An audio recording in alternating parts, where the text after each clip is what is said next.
Right, let's get this set up. What's the lighting like? That lighting's not great.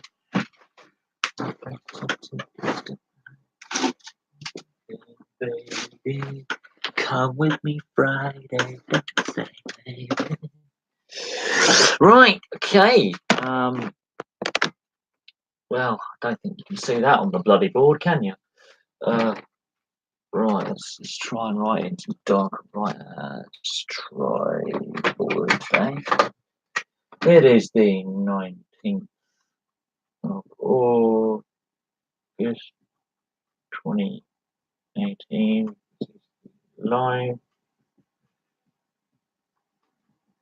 stream, and we have got the Q&A. Cool. Right, let's see what questions we have today, because a lot has happened.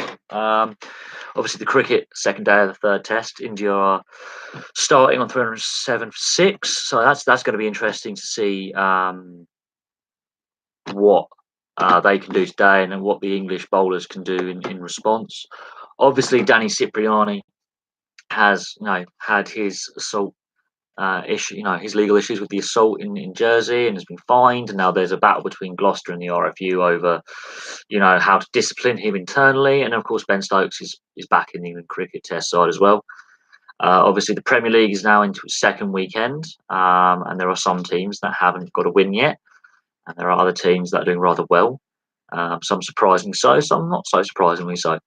There are issues with Tottenham's stadium and when it's going to be completed, and the fact that now they've had to move the NFL game that was meant to be scheduled for there to Wembley, which creates issues with where they're going to play one of their home games later this season, and various other bits and pieces. So feel free to ask your questions. I will also be checking the cricket score throughout the live stream, because obviously it's the second day started.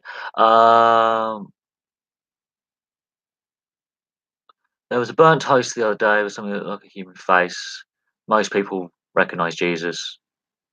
I said I saw Lemmy Kilminster. What would you have said?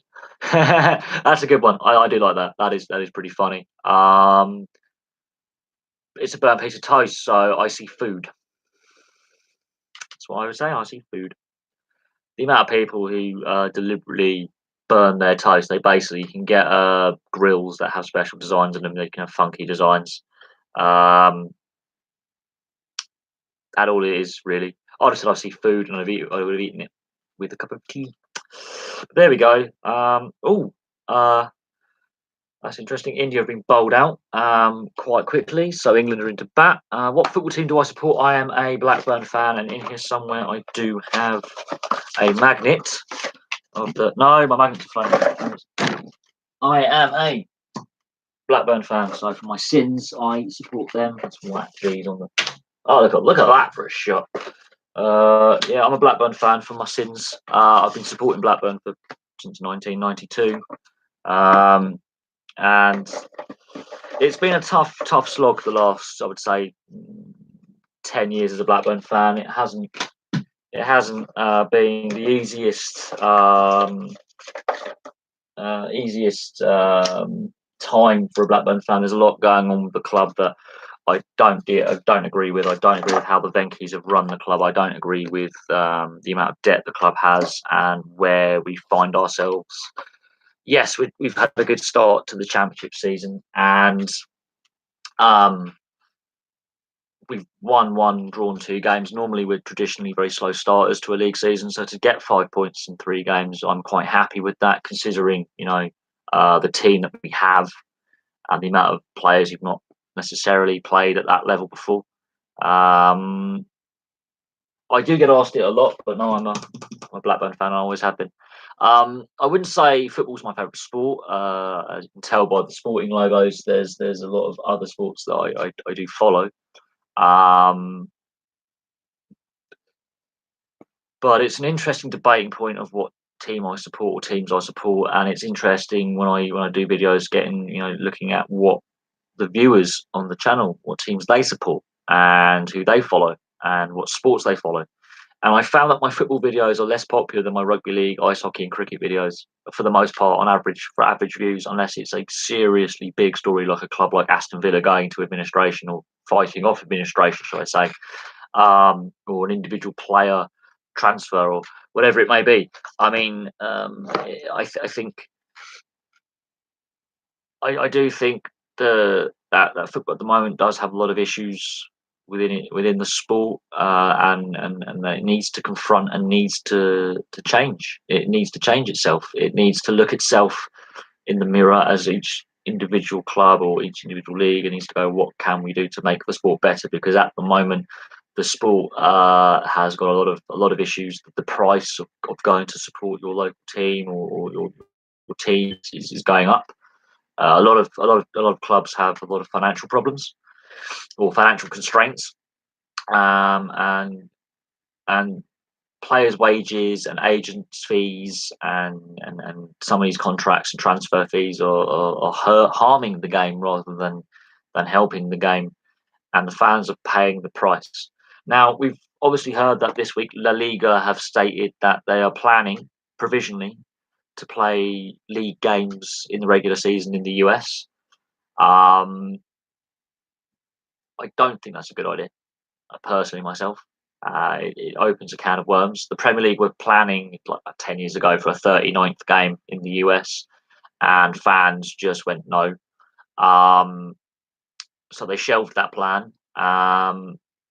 I cannot see it being a um, long-term thing. I can see it being a cash grab. I can see the sport itself evolving within the next 10, 15, 20 years. I can see the sporting landscape changing. It regularly does. It's how sport evolves. Um, but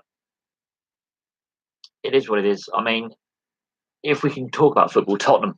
The issue with Tottenham is they made no signings in the transfer window. They haven't got their stadium completed on time, and it could be even further delayed than what they said originally at the beginning of the summer. And I'm going to take these magnets off now because we've worked out that there's the teams that I follow. But yes, I'm a Blackburn fan, to answer the question. Tottenham have got themselves in a bit of a pickle. They've spent a lot of money on re-signing Harry Kane, Dele Alli, Pochettino, the manager. They've spent a lot of money in extending contracts of players and coaching staff. They haven't brought anyone in, and yes, they've won their first two games, and you know that's a good thing. They've had a good first couple of games of the season. You know they've done rather well, but they haven't added to the squad at all, and their stadium is well behind schedule and is over budget. And if I was a Tottenham fan, I would be more concerned about the long term, because this could have an effect long term. Because part of the reason why they rebuilt the stadium, which I think they shouldn't have done completely, was to get NFL games. And now that NFL game they were going to have is now being played at Wembley because they can't complete the stadium on time. And there's a lot of contractual agreements in there. And that's a bit of a fluff up, I think, on Tottenham's part. They could have built the stadium stand by stand, rebuilt it, and taken a bit longer and maybe a bit cheaper. They decided to go for a full rebuild, and it could backfire. It could. I'm not saying it will, but it could. Tottenham's start of the season has been good, but we're only a couple of games in. When we get about a month, 2 months into the season, we'll have a better idea if them not spending any money in the transfer window was a good idea, and we will see if that will backfire. But getting Eric Lamela back from injury and signing him to a long-term contract has solved the problem, because he's basically like having a new signing inside. And then you've got to look at the three promoted sides in Cardiff and Wolves and who was the other team that went up? And Fulham. Cardiff, Wolves, and Fulham. I think all three of them Cardiff have spent the least money, but Wolves and Fulham have spent over £220 million between them. They cannot afford to get relegated. They have to stay up. They cannot afford to get relegated. To be relegated would be financially disastrous. And of course, Fulham's owner, Sahih Khan, wants to buy Wembley, so that's an interesting backstory that's disappeared off the papers. It's just gone away. There's no new news on the purchase of Wembley and what will happen going forward from there. But Fulham and Wolves have to stay in the Premier League this season. They have to avoid relegation. They've spent a lot of money. They've invested heavily. Um, and if they were to get relegated, that would be financially crippling for both teams. And Wolves have been under suspicion of financial fair play as well. There's are they in breach of it? Cardiff probably look like the weakest of the three promoted sides that have come up. I think they go straight back down again. Cardiff have never really, when they've got in the Premier League, they haven't really done much. To be honest, they always seem to be good at Championship level, but when they get to the Premier League, it's just a step too far for them. But we'll have to see. I mean, it's a long season. There's 38 games in a season. There's 36 games left to play. There's a lot that could happen. There's the FA Cup and League Cup as well, and of course those teams in Europe have to deal with rotating their squad and and being competitive in the league. I think Man City are the favourites. Liverpool are second favourites. They're the two sides that I think are going to be challenging for the title this season. I did my video on the records and things like that. I think there is a bit of a gap between Man City and Liverpool and possibly the rest of the league. I think if Tottenham can keep their squad fit and promote some of the youth players, I think that's what they've got to have to do if they haven't purchased anyone on the transfer market. They could be in with a sniff and within a shout of challenging, but because they haven't made any signings, not even one new player in, that's a concern for me that they haven't really decided to strengthen. But we'll see if that backfires on Tottenham. I think they're going to be the top three. Fourth place is open between Chelsea, Arsenal, Man United, and Burnley, and maybe Bournemouth. I'm being serious in that, and possibly Everton.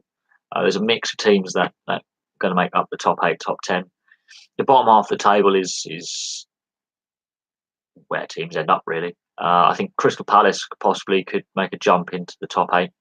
Now they've got Wilfried Zaha on a long-term contract.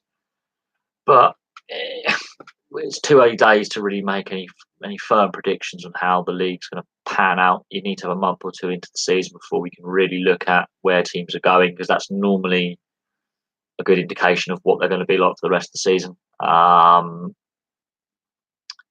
it is what it is. I don't follow football as religiously as I used to, but the World Cup we just had has reignited my interest somewhat. But there are some things interesting about the World Cup, because obviously the Premier League clubs decided to vote against the use of VAR this season, but it was used in the World Cup and used reasonably effectively. I have to admit, I think there are some issues with VAR, but it could have been used in a few games yesterday, especially the Tottenham Fulham game. It could have been used. And you've got to work out the best way to sort out VAR is to use it and to adapt it. And I'm a bit surprised the Premier League decided, considering it's a money-orientated league that's overly greedy, that with VAR you can get rid of those mistakes that cost money, because there's been playoff finals, FA Cup finals, Premier Leagues decided by a missed call that could be an offside, could be a foul, could be a dive, and that call goes goes missed, and it affects the outcome of the game. A player getting sent off when they shouldn't have been, or a player who dives and gets a penalty when it's not a foul. They are, in hindsight, a lot of finals, a lot of games are changed. I'm very surprised with the amount of money at stake that the FA and the Premier League. It does happen. The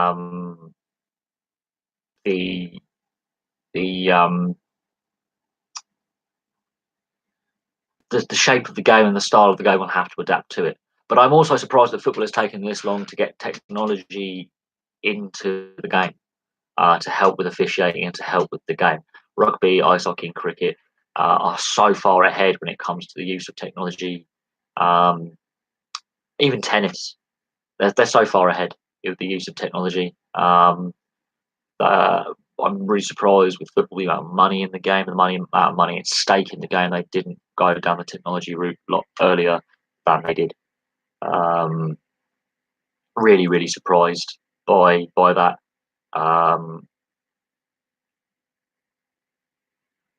They could have years ago It was to do with FIFA dragging their feet and the various governing bodies dragging their feet, and hence why we didn't get the. What?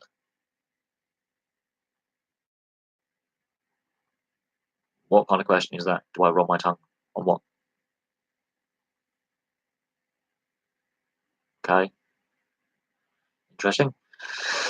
Um, but no. Oh, do I roll my tongue on the R? I can roll my tongue on the R. I can roll my tongue. But there you go. But when it comes they took as long as they did to get technology in the game.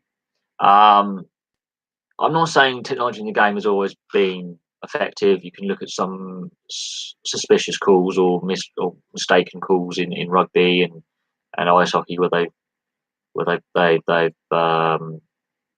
got things wrong and they haven't got the decision correct. That is the thing. What do I think about the Basingstoke Bison? They this is going to be their last season. I cannot see how they can continue to play at that rink. I cannot see how they can sustain because they've taken half the seating out. So the attendance is going to be less. They're going to be making less money. I cannot see how they can sustain playing there. They need a solution 3 years ago. And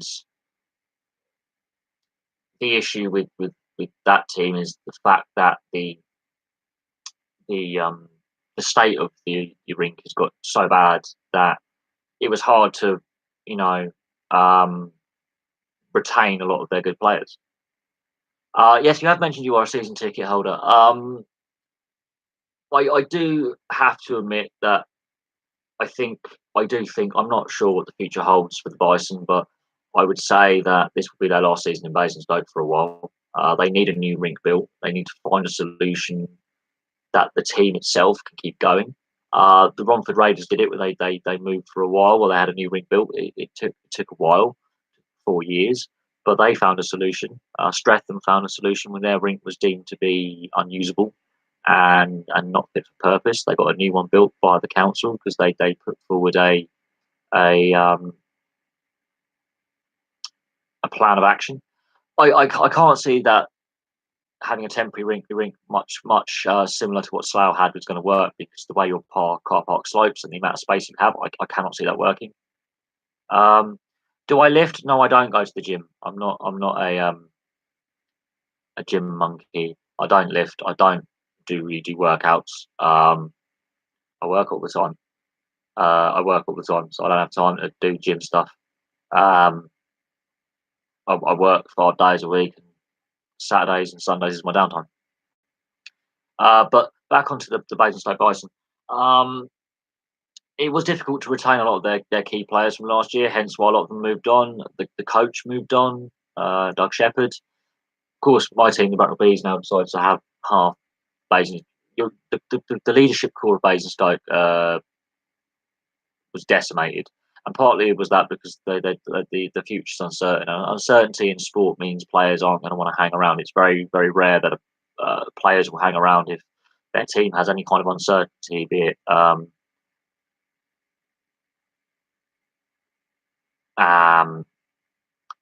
if there's any kind of uncertainty in a team or in a team's direction, players may go, I don't want to renew my contract, I want to move on. Or it's hard to recruit, as other teams have found. If they're not being successful and they're not growing, it's hard to recruit. Do you feel the momentum and try and absorb the atmosphere? I have no idea what that question's mean. Best season last year. Oh God, yeah, no. The Basingstoke season last year was very, very good in very difficult circumstances. Off the ice, yes, they have some good ownership and they do have a good a good club structure and some good fans. Your fans are amazing. Um, there have been trying times for Basingstoke before, but that was financial. That was over a decade ago. But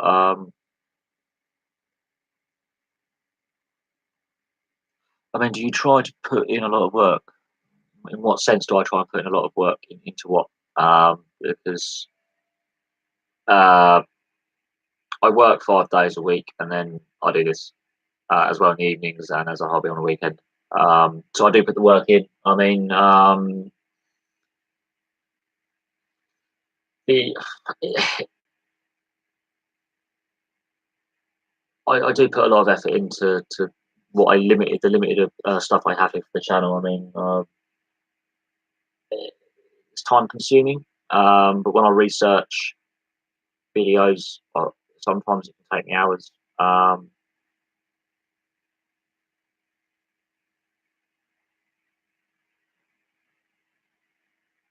Just to get in the bag, I see. What, what kind of question is that? I look tired, do I? Ah, right. Yeah, no, I work I work a lot. I work hard, and then I have limited time in which to do the videos. So I get about 4 hours sleep a night. Um, Weekends is a bit more lazy, I suppose, but it is what it is. Um, but to research the two channels and to look at sports history or what's going on in sport at the moment, there's a lot of trolling, trolling through the internet and looking through the internet to find and trawling through articles and documentary evidence and all that to get the information I need to then put on the board to then discuss. My favourite sport is ice hockey. As you can tell, I'm an ice hockey fan. I have ice hockey stuff everywhere. I have a lot of what's this? I have a lot of ice hockey stuff everywhere. Um, I've got my jersey collection, which I'm not going to get out because my laptop's in the way and there's cables everywhere, and it's a bit difficult. But I'm a massive ice hockey fan. I like my rugby league and rugby union. Football has. I did a top 5 favourite sports that I follow, a video about a few weeks back, um, and football or soccer, as North Americans would call it, doesn't come at the top. It's fifth. Other sports are ahead of it. I like cricket as well. I like motorsport. It's it's what I find is accessible as well, and what is accessible to watch, and how affordable it is, and also how the players who play these sports, how down to earth they are, how opening they are to the fans. I find football players that are overpaid and they're not always as open as they could be with the media and the fan base. And they're not as down to earth because of the amount of money that they have.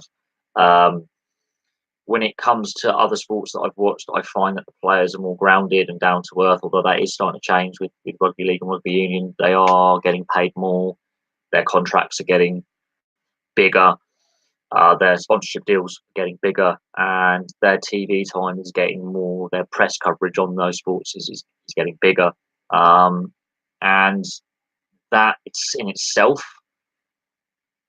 creates issues. But no, my favourite sport is ice hockey. Do I like basketball? It's not a sport that I enjoyed playing at school. It's not a sport that I regularly um, watch.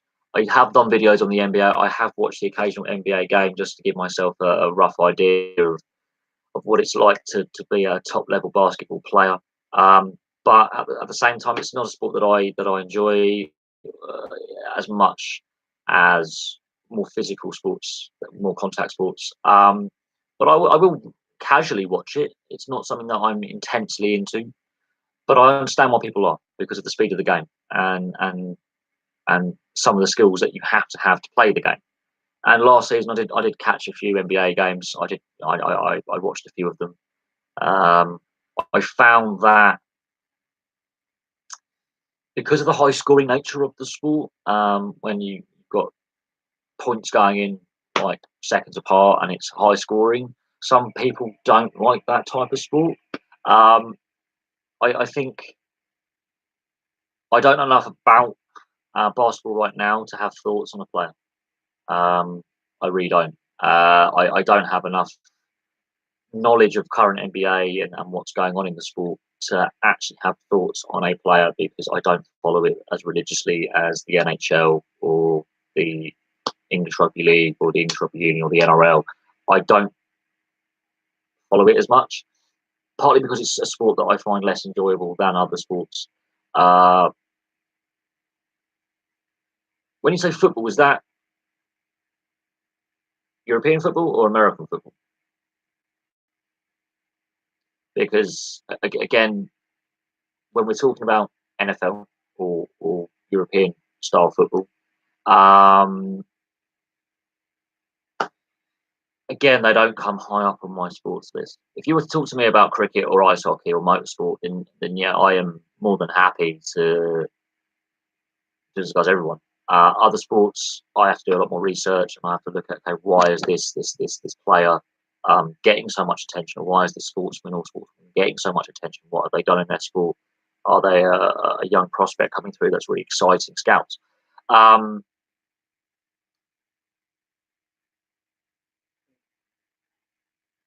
it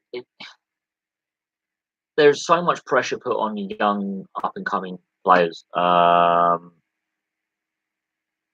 Right. Oh, yeah, Odell Beckham Jr. Look, I'm not really an NFL fan, to be honest. I don't really follow it religiously. I think very young player. Yeah, he's exciting, but then the amount of pressure, the amount of money they get paid in the NFL is insane. I do remember the game there. Frankie Backlick hit Rounding. It was a clean hit, but because Rounding is so much shorter, it looked dirtier than it was. He's not playing for Bracknell next season. I think he's still banned. I think he's done in English, British hockey. Um, I was sadly on the wrong side of the rink to see it, but I was there as well. I was on the side. I was on the bench side of the rink, and you probably sat directly opposite me. To be fair, I was on the away end side of the rink. So the away bench was to my right, and I was in the wrong corner to see it. Had I been slightly further around the curve of the corner, I would have seen the hit. But from everything I've heard from my friends in the far corner, or where the hit happened, because Rounding is that much shorter than Bakalik, it from what I've been told by people who were actually in the corner, it was a clean hit. Um, but he could have been done possibly for charging, the amount of distance covered, or possibly boarding at a push. I don't think it was worth an 18 game ban. I think that is an issue within British ice hockey itself. Is the judiciary side of things, let's say the Department of Player Safety side of things in the Elite League and downwards, didn't have a great year last year. There was a lot of uh, poor poor decisions. From what I'm told, it was more of a clean hit, but it could have been charging or boarding, so a 2 minute penalty at most. The fact that he was concussed, I think, is to the size disparity. But at that same point, at that point, Frankie Bakalik was already treading a fine line with some of the hits he was dishing out, clean or otherwise. Referees get it in their head that a player is dirty or is cynical. He will have a bad rep. He had a bad rep when he played for Milton Keynes Lightning. He had a bad rep when he played for us the first time. He had a bad rep when he played in the Elite League before. He had a bad reputation at previous teams in various levels and at various levels of the game in Europe and North America. Um,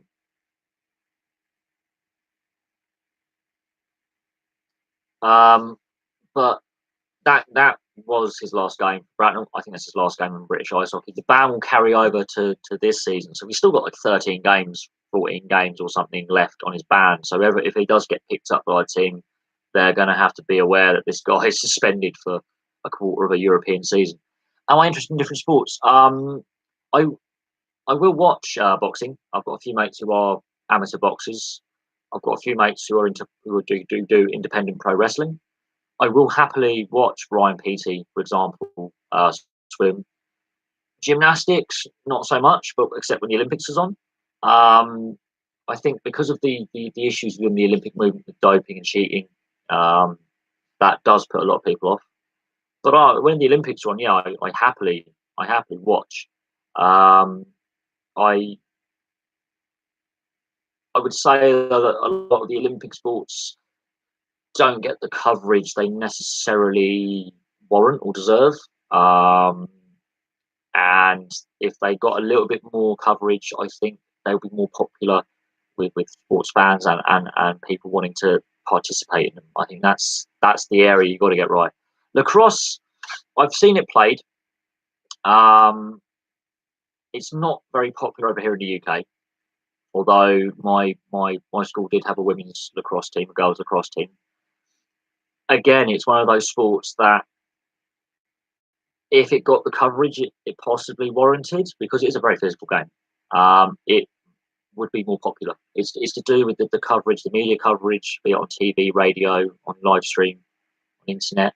If it got a bit more exposure outside its traditional heartland, which I believe is very popular in the US. I know it's popular at college level in the US, and there is a professional league in North America. If it got more coverage worldwide, it may be a more popular sport. But it's down to the governing bodies to sign the media deals, and it's down to TV companies to go, is this a product we can sell? And lacrosse, yeah, from what I've seen, it's brutal sport. It's just ice hockey without skates, with nets instead of sticks. It's pretty much very similar to ice hockey in the sense that it is brutal. It could use with better coverage, and it could get a better reach. Um, but you've got to be able to market it as well. And it's seen as an elitist sport by some because it's not always accessible to working class people. Well, I think the Bracknell Bison. I'm sorry, that is pretty good. Uh, we're not all ex Bison players. We kept some Bracknell players from last season. We just took all your good players. I think Basingstoke could have a real struggle. Bracknell, I think Bees could do rather well. Um, uh, it's all down to how the opening weeks of the season go. People forget that Peterborough have a very good team as well. So it's going to be who can gel their new players together the quickest, and who can get off to the best start possible. Because the EPIHL teams that are now in the National League, they don't have the skill gap that they did last season over the old NIHL teams. The National League teams are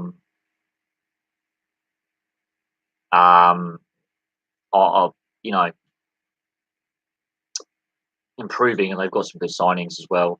So it it is what it is. I think the gap between the former English Premier League ice hockey clubs and the former National League ice hockey clubs that formed into the NHL one, NIHL one last year, I think the gap is closing. It's going to be far more competitive. And unfortunately, obviously, Cardiff haven't been able to ice a team in Division One this year, which is really sad because they started to actually get some overtime losses and get some points, and but it came down to again being absolutely battered for 6 months and not being able to recruit players who are who what player wants to get battered 15-0 every game. I felt sorry for him, and yes, it is a few weeks away, but we've got the pre-season games on the first weekend of September, 1st and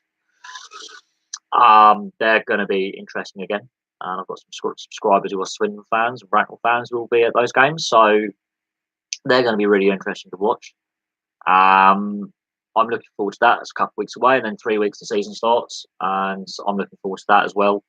I think anyone who's a fan of the sport and it's the off season is going to be nervous and looking forward to the new season.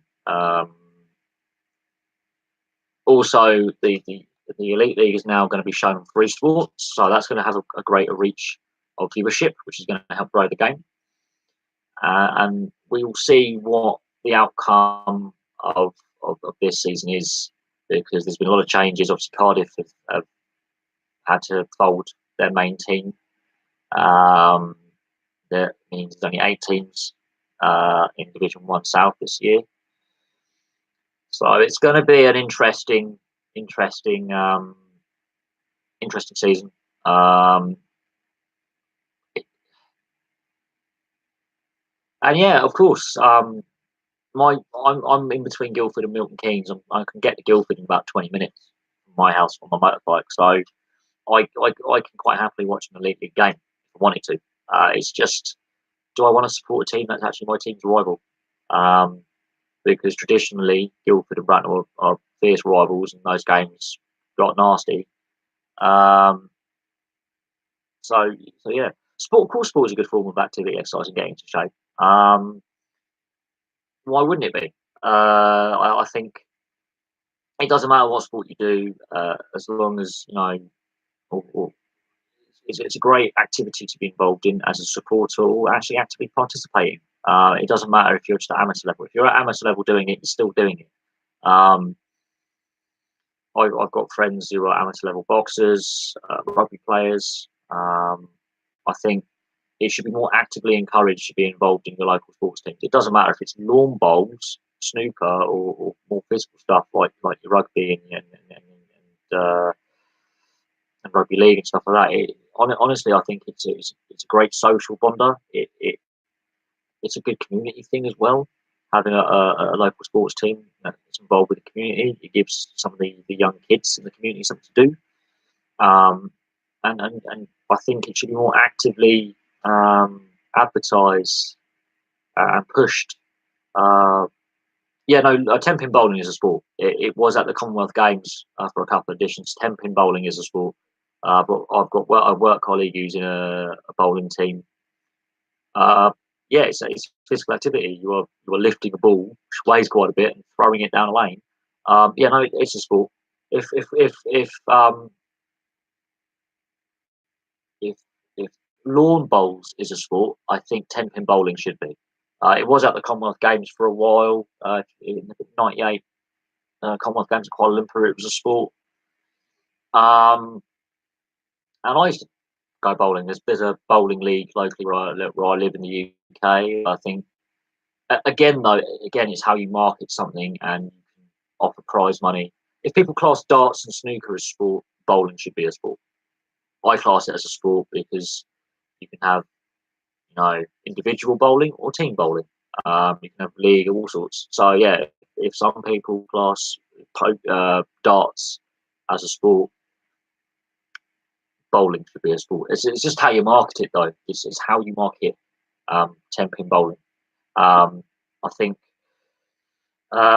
it's all about how you market the product, how you sell the products, and how you get people involved. But bowling, all ages can participate in it. There's no boundaries of people participating. You can be any color, age, creed, religion, and you can participate. There is no boundary saying this person cannot participate because of thus. Um, it doesn't cost a lot to go, unless you want to buy your own bowling ball and bowling glove and bowling shoes. But it's pretty accessible for everyone, really. I can't see why it's not more popular. And yeah, crack on with your question. Uh, in the UK, it's called football. In the US, it's called soccer because of American football. That's it. It's just a regional thing because we call football football and we call American football American football. North Americans already have their football, which is either Canadian or American football. Australians have Australian rules football, so they have their own version of football, so they call it soccer in those countries because of that exact reason, because of the other football codes, as they're called, which is rugby union, rugby league, and Aussie rules. But it can be called soccer. It's just for most of the world, it's called football, and it's a weird thing how it's ended up that way. And it does infuriate European football fans who say no, it's football, not soccer. Uh, but at the same time, because North Americans have American football and Canadian football, and the Australians have Australian rules football, in colloquial slang, it's better to say soccer to avoid confusion because locally they would have something else they would call another a football-based sport. It's the footballing codes, as they say. Um, but it's a weird thing. It's just something that socially around the world people call the sport by a slightly different name. I mean, rugby league and rugby union. Some people just call it rugby and league, whereas other people distinguish between the two codes of rugby. it is what it is. You've got Gaelic football as well. You've got hurling, which is very similar to lacrosse. Um, so there are. Well, I like kick tennis. No, I don't like kick tennis. I like tennis, but there are some sports that are just balmy in my opinion, a bit um, out there, so to speak. I'm I'm more of a rugby union, rugby league, ice hockey fan. They're my three favourite sports by quite a margin to anything else. Um, I know more about ice hockey, rugby league, and rugby union than most other sports, save possibly football, maybe cricket. Um, but there are other sports that I will casually watch anything, any kind of sport. I will casually watch it, um, and try and pick up as much as I can from a sport. Um, that's how I got into the sports that I'm in. I just used to, as a kid, flick through the channels, find the sports channel, sit down, and I could watch sport all day. Uh, Danny Inglesby, I think he is, for his level of what he plays and his role for a side, he's a physical lump. He would be what you would class as a power forward. He's not an out and out goal scorer. He's not an out and out shutdown player. He's a two-way forward. You need them in any level of ice hockey. You need that kind of player. He can fight. Oh yeah, he can fight. He can throw the body. He can, break up the play, bring players in. He does have a bit of skill about him. Could he play at the elite league level? Yes and no. He could. He couldn't. I don't know. It depends on how he develops. But that's his job. He's meant to be an aggressive player. He got a suspension last year as well for reacting to a spear. He got speared. The ref missed it, and he reacted, and he got a 6-game suspension. I would say he did overstep the mark. I think a lot of the background players did that last year. On the volleyball one, yes, I will watch beach volleyball. Indoor volleyball is a bit different. You have more players on a team. To, but again, you normally get to see volleyball when the Olympics is on. So every 4 years, you get to watch it. Again, some of these more minor sports could get better participation and more fans if they were shown more readily on free-to-air TV, or they had more free live streams on YouTube, for example, or Twitch or something like that, just to get the exposure. Back to Inglesby, well, he was very physical last year. I think watching the amount of games I did last year, I think he did overstep the mark on more than one occasion. There were a couple of incidents where he allowed himself to get wound up by the opposition, and he overstepped the mark. At the same time, though, he's there to throw the body around and be physical. What you guys have to do, though, is take that adversity of the rink issue and use it as a strength, which is what Basingstoke have done for a couple of years. They've taken the adversity that they face with the issues with the ice rink and have used it to their advantage. That's lacrosse. Lacrosse or hurling. Hurling's very similar to lacrosse. They're the two sports where you have sort of a scoop thing. Lacrosse has the net, hurling has the wooden scoop. Very similar to ice hockey, except lacrosse, you're in an indoor arena with just a concrete floor, and hurling, you're on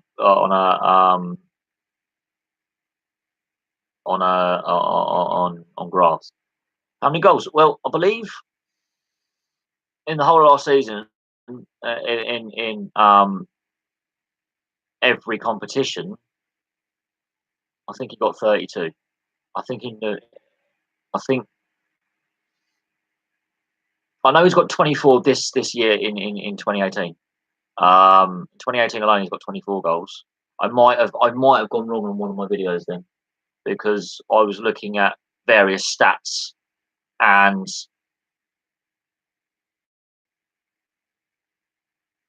I think in all comps, but on 2018 alone, he got 24 goals. So since January the 1st, till now, he's had a good scoring record.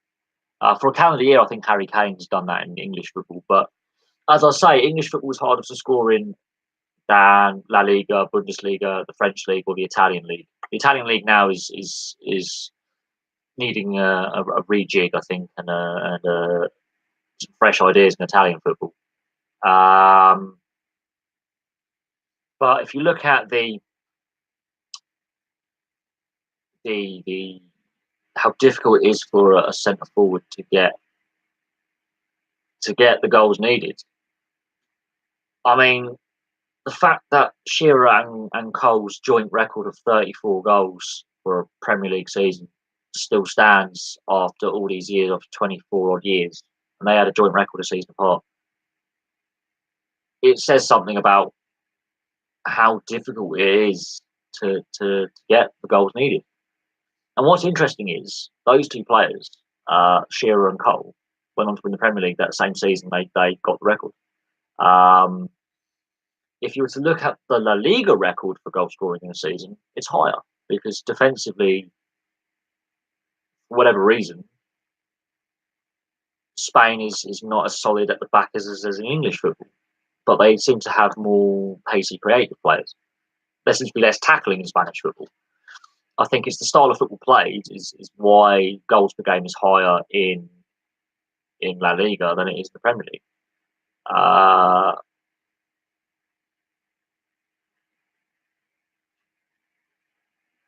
Of course, you need to have scoring depth. You look at that's why Man City got 104 goals last season. I do think that the Shearer Andy Cole scoring record that they jointly hold will go. I do think the 100-point record held by Man City will be broken either by Liverpool or Man City or both this season. I think because they've set that benchmark, I think any team that's got the scoring capability that those two teams do, they will go for it. I think Man United's record of 13 will stay for quite some time. I don't see Man United winning the Premier League in the next couple of seasons with Mourinho in charge. They need someone else in charge to freshen that dressing room up. They need to build a better team. Do I support the plastic pub wrestling? That is funny, but that's what it is. It's just there as a laugh. It's there on a game show kind of thing. Interesting question. That's the kind of thing you do on game shows and on charity fairs and stuff like that, and state fairs and county fairs.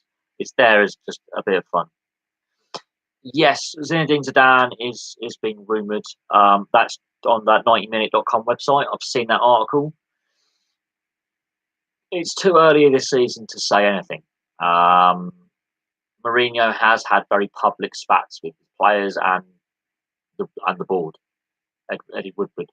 Man United itself, there are issues behind the scenes with the Glazer family and the amount of debt that the club has and still has. And there's been a negative reaction to the price of the replica jerseys this season at £140. And the fact that the people manufacturing those jerseys are running less than $1 a day. And they're tricky situation. Mourinho only stays to, I think it's the longest he stayed at a club for a while. He only does about 3 seasons maximum at a club before he moves on. He doesn't stick around. Same with Guardiola. That's why I was surprised with Guardiola signing that contract extension at Man City. I don't think Guardiola sees out that contract. I think he either gets lured away or no manager is unsackable. Because Guardiola hasn't been sacked by a club yet doesn't mean he won't. Because I think Man City need to win the Champions League in the first couple of years of that contract. If they don't, he's on the way out. I don't think Mourinho will stay at Man United post this season. I think this season's his last.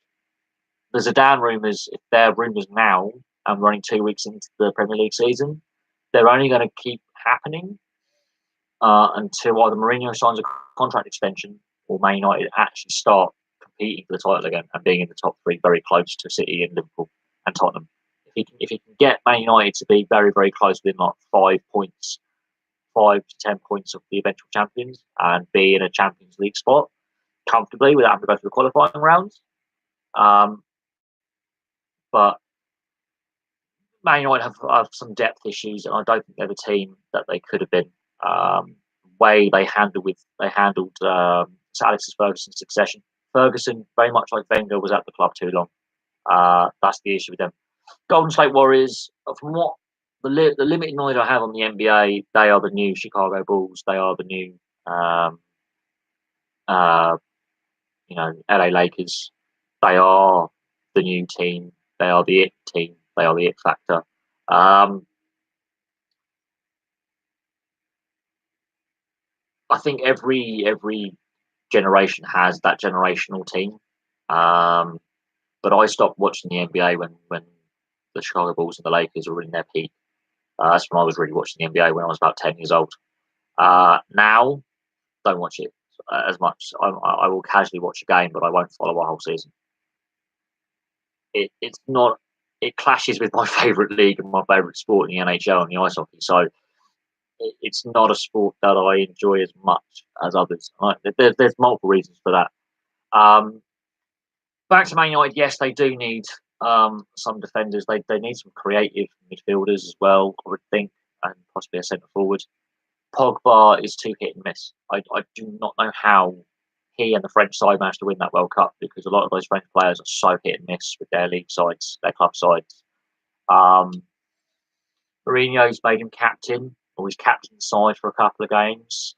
Whether that's the right decision to get the best out of him, I don't know. Personally, for me, your captain should be your leader, not necessarily your best player. Your best player needs to have that captaincy not on their shoulders. They need to be able to play and be free in their play, and be free to express themselves in the field. I think Mourinho's tactics are too constraining on Pogba and some of the other skilled players, and Martial. And the fallout that Mourinho is having with his players is not good. I don't see that as a happy dressing room. I don't see that as a happy team to be around. I'm not sure the squad are all happy with each other. I think um, so.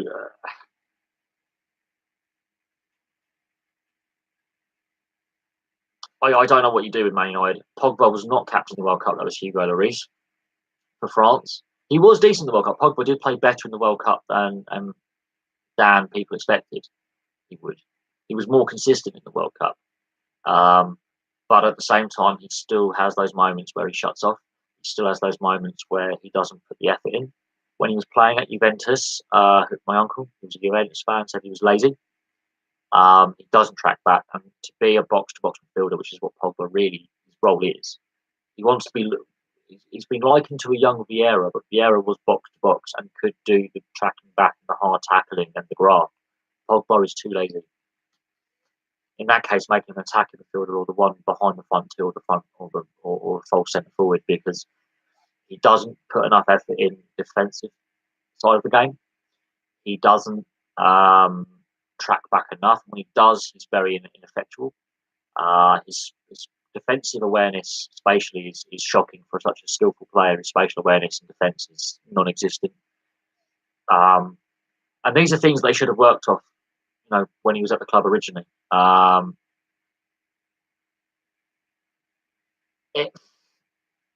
think having Matic behind will help with Pogba, but Matic is a box-to-box midfielder, so if Matic has gone forward and Pogba's gone forward and they lose the ball, that's where a problem is, because he's so average going back. He doesn't bust the gut to go back to help his team. And in defence, he's exposed for his poor tackling technique.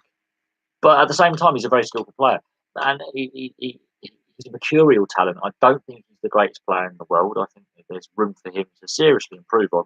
I don't think Mourinho is the best coach to improve in. I think Mourinho's tactics are too constraining.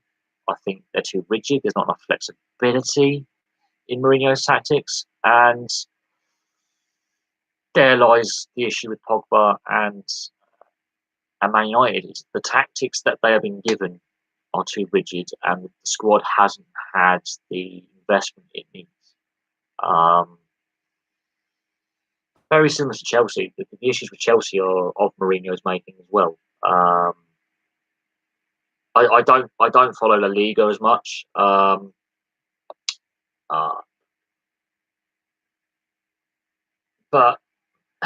Messi, I think, as a club player, as a club player, as a domestic, as a player for Barcelona at club level, it's amazing. International level, it's not the same thing. So when people say Messi, Ronaldo, the greatest of all time, for me, it's still Pele, because Pele produced club and country regularly without fail. Whereas Messi and Ronaldo and Neymar, club level, yeah, they're pretty good. They're very good. International level, Ronaldo is the only one, I think, or maybe Neymar, maybe Federations Cup, that has an international winners medal. Messi has nothing at international level winners medals. Yes, he's played in knockout games and he's played the finals, but he hasn't won an international honour.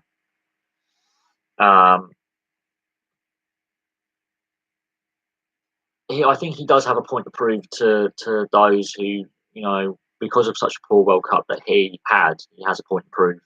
And because Ronaldo has now left La Liga, I think that may affect how driven he is a little bit. I think Messi is whether he still plays for Argentina and get a couple more years out of him is open for debate. He has said that he will not play for another European club, so we won't see Messi in the Premier League, which is a great crying on shame, because I think Premier League and Messi would be a very good fit, and that would really test his skill set to the maximum. He said he won't play for another European club apart from Barcelona. If he is to play for another club, he'll go back to Argentina to finish his career. He may be a one-club man at professional level.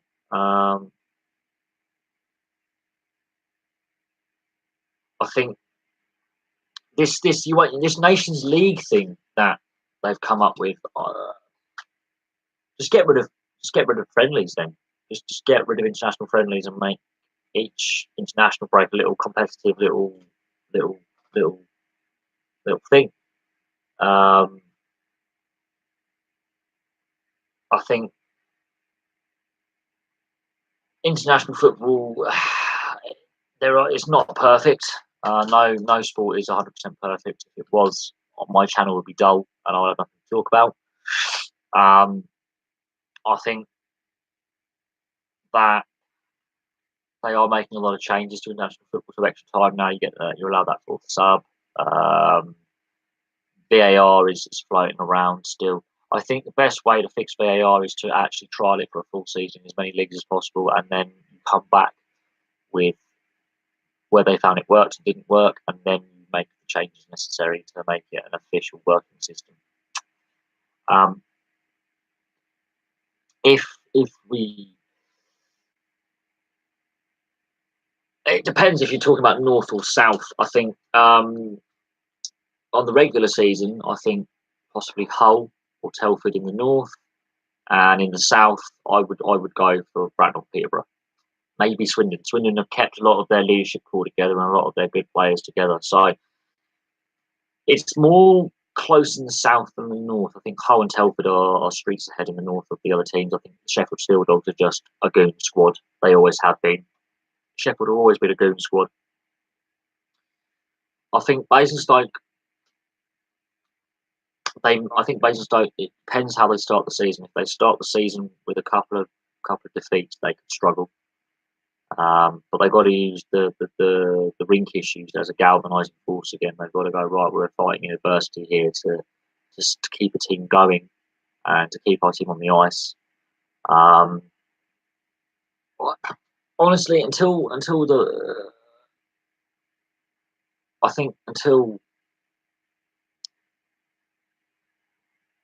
season actually starts and you get the pre-season out of the way, you're not going to have an idea of what the new signings for teams are going to be like, and then the players that have stayed, how teams are going to gel together. Because just because Bracknell have got a lot of the Basingstoke team from last year doesn't mean they're going to gel with the other signings that have come from other teams and the Bracknell players that stayed on from last year. It doesn't mean they're all going to gel together and play well together. Same with what the Basingstoke lineup they've got. They've got a lot of Bracknell players from last year and other slim pickings from around the league. I will say this though, a lot of the teams got a lot of their signing news out the way early on this summer. There's one or two signings of players that are still happening, but Bracknell got all their squad together very early on, which is unusual for us because normally we wait until like a week before the season starts before going, here's our final squad. I would say that all the players have been in training. They've been training all summer. Pre-season is a couple of weeks though, but they will have been training for a good month and a half now. The fact that the temperature has been so hot may have an effect on how some of these players, when they play their first game, and how they get it off the bat, and how they play early on. The summer would have had a massive effect on players when they were training. You can, if the Bison do go up the Swanee, which is harsh to say, you've got Swindon as well. Just watch Swindon or Bracknell. I think the rivalry between Swindon and Bracknell is getting more and more heated each season. I don't see the Bison as a team folding. I can see them moving to a new location. I wouldn't say they're going to go out of business as a team. The team name will change and they will have to relocate. I cannot see them, with the ownership they've got, folding. But the rink solution is to be solved, and that is a shambles between Planet Ice and Basingstoke and Dean Council have made a complete shambles of that site and maintaining it correctly and making sure it is safe to use. The fact that this time last year they weren't even sure if they were going to complete last season and they did, and the fact they've got another season ahead, it's going to be interesting what happens. I think, yes, I know I did work. I was working on a farm at the beginning of the year, and my boss's partner was part of that women's team. So that says to me, because they weren't guaranteed a full season, the Basingstoke management couldn't guarantee them a full season, and the Ice Rink management couldn't guarantee them a full season, which says to me this is the Bison's lost season in Basingstoke. As it stands, the only way I can see them going is if they go down to Gospel and share the rink there. That's the only way I can see them as Basingstoke Bison being able to continue long term. Is if they relocate temporarily while a new rink is built, they relocate permanently. I hear rumours that Winchester are going to get a rink built in the next couple of years. Well, but look what Telford did. Telford had some issues. They decided to take a year out, mothball for a year or two, and then come back in when they'd solved their financial issues out. They took a couple of years out, and then they came back in, and Telford have been brilliant since they came back in. So it is what it is with that kind of thing. But I didn't go to Coventry. It's too far for me to go, and to give up that amount of time and get that time off would have cost me earnings. I had to focus on work, and to focus on work was more important. I've been out of work for a while at that point, and money was running low, and it just, the cost of it, I couldn't afford to go and justify the travel costs, the hotel costs, and then go to the games. Yeah, we didn't make the Coventry finals. This is why I do think they might need to change the playoff kind of structure to a point. Maybe have the final and the league, the division finals in Coventry, and then the rest of the playoffs home and away. They need to keep home and away playoffs and then go to the finals weekend later on. That's what I think. I know a lot of Bracknell fans did go to Coventry, which is fair play to them. And we had the Division 2 final South with the Hornets playing as home team. We had the Division 2 playoff final weekend in Bracknell, so that helped with the development of the young players. Yes, hello Rangers fan, long time no see. Yes, it has been a while. It's been a long summer. Football's back. Rangers have had a good start to the season, which is good. Aberdeen have had a good start to the season. Hearts have had a good start to the season. Celtic, not so good. So Scottish football's in a bit of a conundrum of catch-22 because Celtic aren't looking as dominant as they were last seasons already. And they've already fallen out of the Champions League, which will affect the UEFA coefficient. And there's been a big debate about Celtic struggles of not qualifying for the Champions League, screwing the UEFA coefficient. They have to go through another round or so Europa League qualifying, but so do Aberdeen and Rangers. They're also going through the Europa League qualifying. So we'll see if Celtic get into Europe, and we'll see if any of the Scottish sides get into the European group stages properly in Europa League. But if they all fail to do it, the coefficient which UEFA sets out doesn't look in Scotland's favour. Because Celtic have dominated the league for so long, that doesn't look in their favour either. So yeah, Scottish football's in a little bit of a conundrum with Celtic having a poor start to the season, and of course Brendan Rodgers is having apparently alleged disagreements with the Celtic board and the Boyata contract. One player disrupting a playing group. It happens in so many clubs. So the Boyata contract, stay will he go? That's having a knock-on effect with his team and the dressing room, and the Scottish press are going nuts for it, and Scottish football experts are going nuts. Has Morales,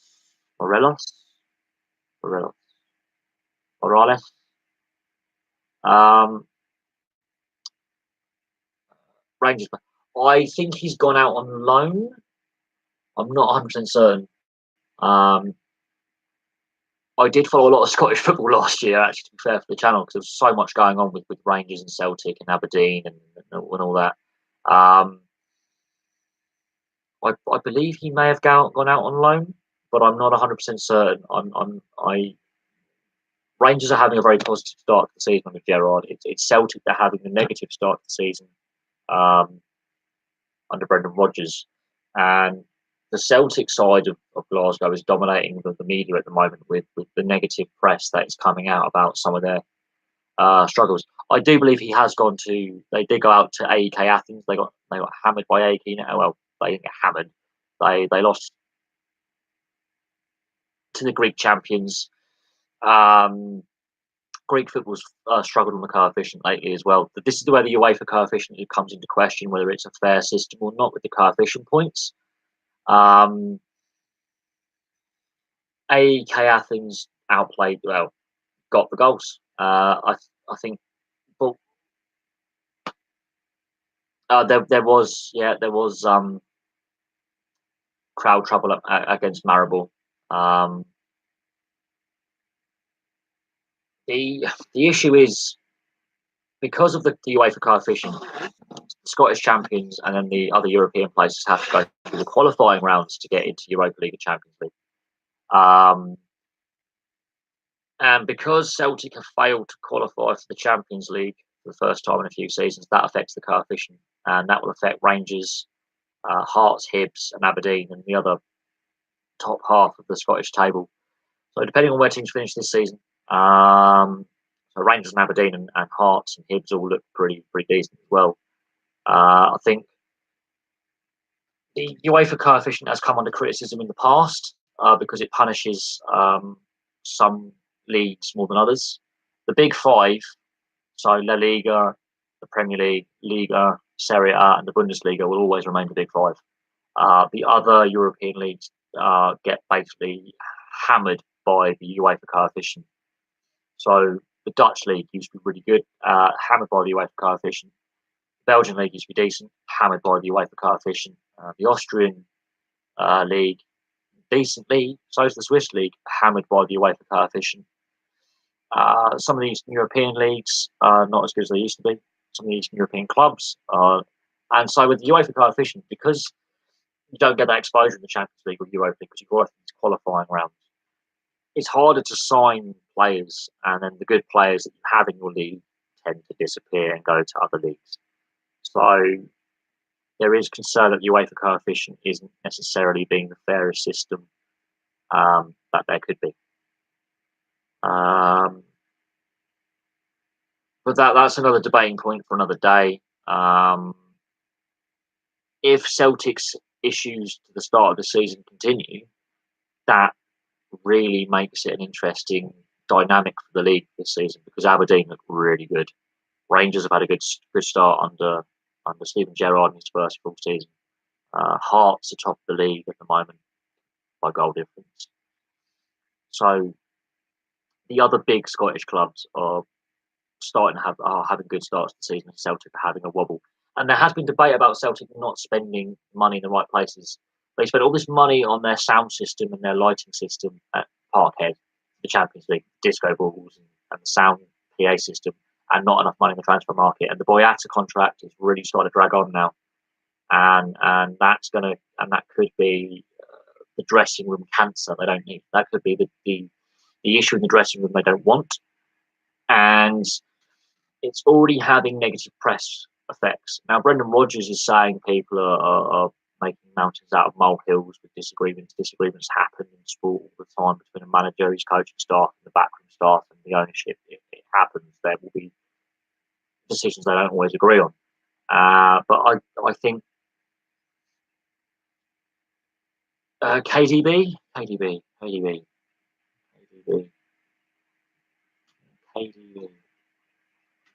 Who's KDB? I'm trying to work out your abbreviation there. Let me just I just want to double check the cricket score. Kevin De Bruyne, his knee injury is going to be crucial, I think, for Man City. Honestly, I do think his injury is going to pose a few questions for Guardiola. Right, okay. Quick update on the cricket score, if anyone's interested in the cricket score. England are 46 without loss, and they bowled India out for 329. So it didn't take long for England to dismiss India's tail. So India had a batting collapse this morning. Oh no, Morelos is still at Rangers. He scored 2 goals for Rangers today. So that Morelos is still a Rangers player, and he scored two goals this morning for their lunchtime kickoff. And they're beating Kilmarnock 2-0.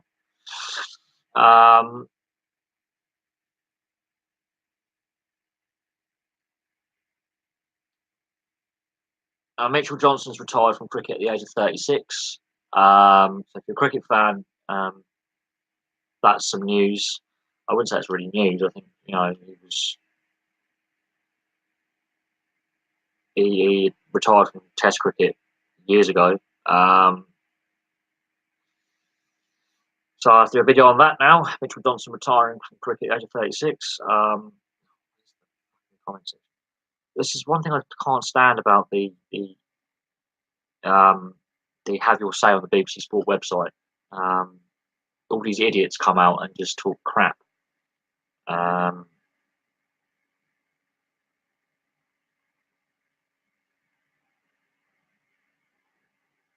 But we'll see. I mean, it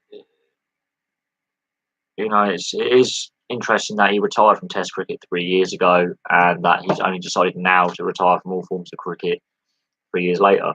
So that's something that's come up. So we've got video ideas for the day. We've got to do. I'm going to rub this off. So let's have a look at the video ideas for the day. So we'll get that quickly. So we've got.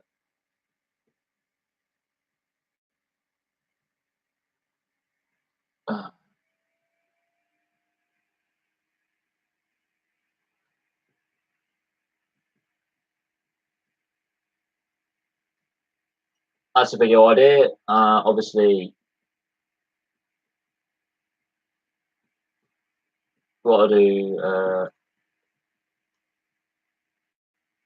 video on that, video review on that, and I think what else? I think we could look at Kevin De Bruyne's injury. I think I will have to do a video on Kevin De Bruyne's injury.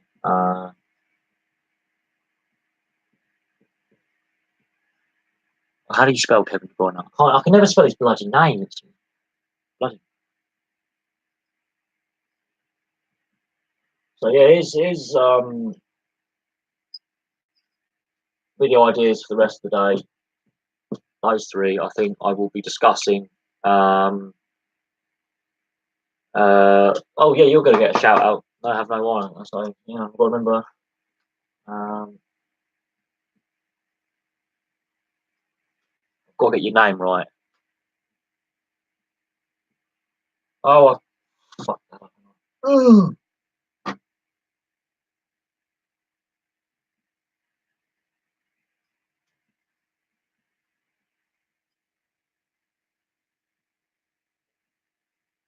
yeah, so I will remember that. I think the Kevin De Bruyne one and the Mitchell Johnson videos I'll do in a bit. So I'll finish this live stream in about yes, that's Lloyd. Yep, got that. I'll finish the live stream in about 20 odd minutes. Start planning, these videos, and see what reaction we get. I think Kevin De Bruyne's injury, and he's out for 3 months. Only 3 months out. The injuries are difficult. I've had some myself. When you have surgery, you actually weaken the knee. Even though you're strengthening it in the short term, in the long term, that knee is weaker. So that'll be interesting to see how he recovers and when he gets back into the side. He is a key part of the Man City side. He's what makes the midfield tick. Really, he ticks the midfield over. Mitchell Johnson retiring from cricket. That is a big set of news because he's only 36. And I've got to look and research his numbers for test wickets and test runs because he could bat a bit as well and he could bowl over 90 mile an hour average, and that's terrifying. Mitchell Johnson's a terrifying fast bowler to face. He came to test cricket quite late. He didn't have very long in the Australian side. He was a very late comer to the test level. But De Bruyne's injury, that is something that I haven't discussed yet. I've waited a few days, but he doesn't require surgery yet. They're hoping that he can recover just over the next 3-4 months. He might recover quicker. He might take a bit longer. But I'd be really surprised if Guardiola rushes him straight back in. I think. Oh, that's Lloyd Wright. It's 2 L's. No, I have spelled it wrong. Oh, oh. Look, I can't spell it right. I've had a heavy couple of bloody not shush. Spelling is not on my priorities list.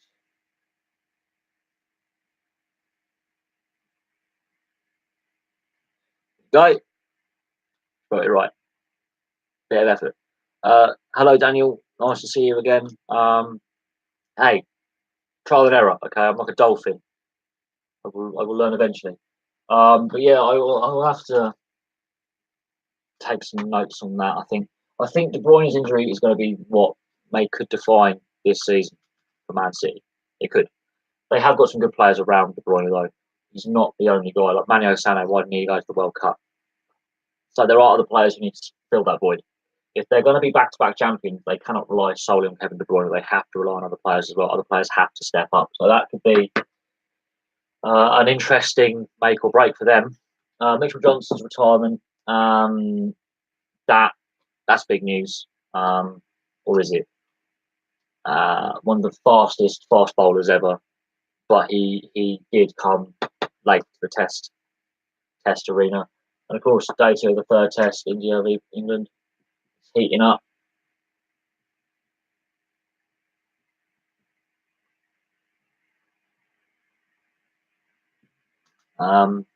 So there's the topics that we're going to talk about. Well, I'll do videos on later today.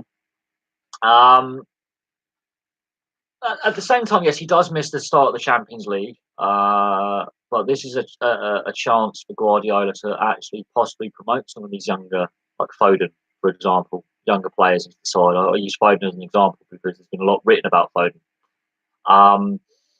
Guardiola in the past has promoted a lot of youth by Barcelona and Bayern.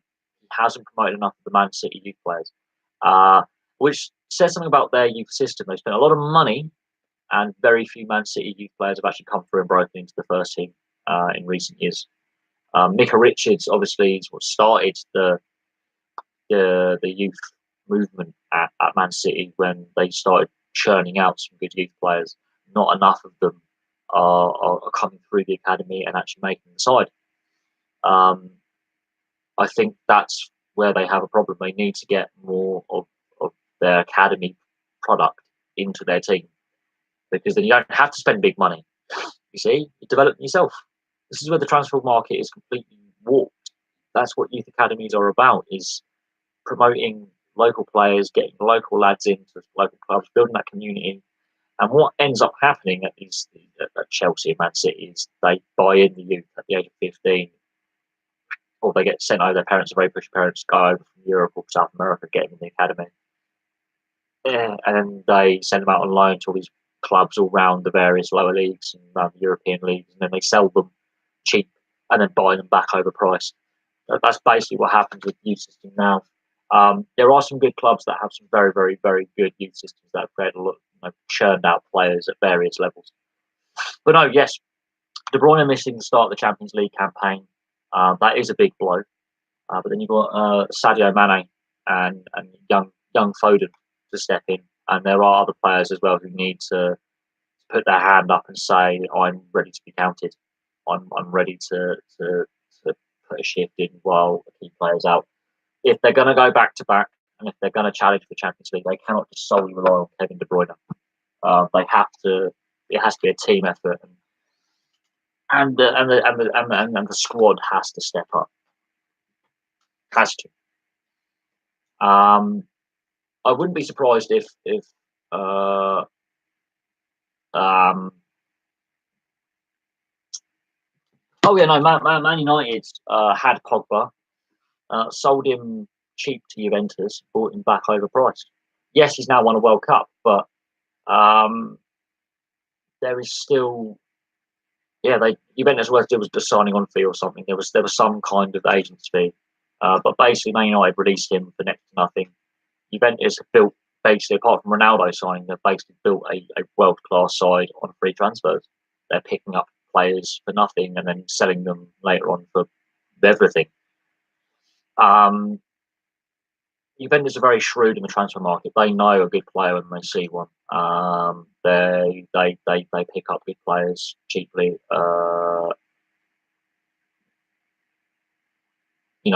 Regularly. I think what went wrong there is a symptom of modern football. They had a prospect, they let him go, they bought him back, they paid too much, and there's too many flaws with Pogba's game for that amount of money. He's a very good player going forward when he's interested. If the game's going against them, or he's just not feeling it, or whatever, he's a dead weight. Misplaced passes, not tracking back, poor spatial awareness in defence. We've discussed that. But I think Mourinho's tactics are actually harming his development as well. I think Mourinho's tactics are too rigid. I think there's no flexibility in them. They're too defensively minded, and his tactics are dated. I have nothing wrong with the team knowing that, okay, it may not have the skill set, but it has the team ethic to grind out a win. That I have no doubt. But Man United have got some skillful players in Pogba and Sanchez, and they're not producing. They're falling flat. They are not at the level they should be. Alexis Sanchez is vastly overpaid. Pogba is so mercurial. He can be brilliant, and he can be absolutely hopeless from one day to the next. You don't know what you're getting with Pogba. He's too inconsistent. Sanchez has really fallen like a lead balloon. Man United's transfer policy is interesting. They couldn't get any centre backs. They didn't get Yerry Mina. He goes to Everton. So they're not really. Oh yeah, no, Sanchez is paid somewhere in the region of. Let me work this out. I've got a wipe this board. Sanchez, I've worked it out as somewhere between.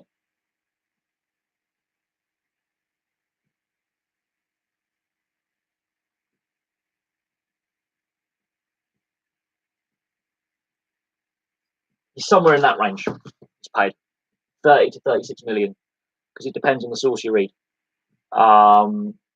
It's a ludicrous amount of money.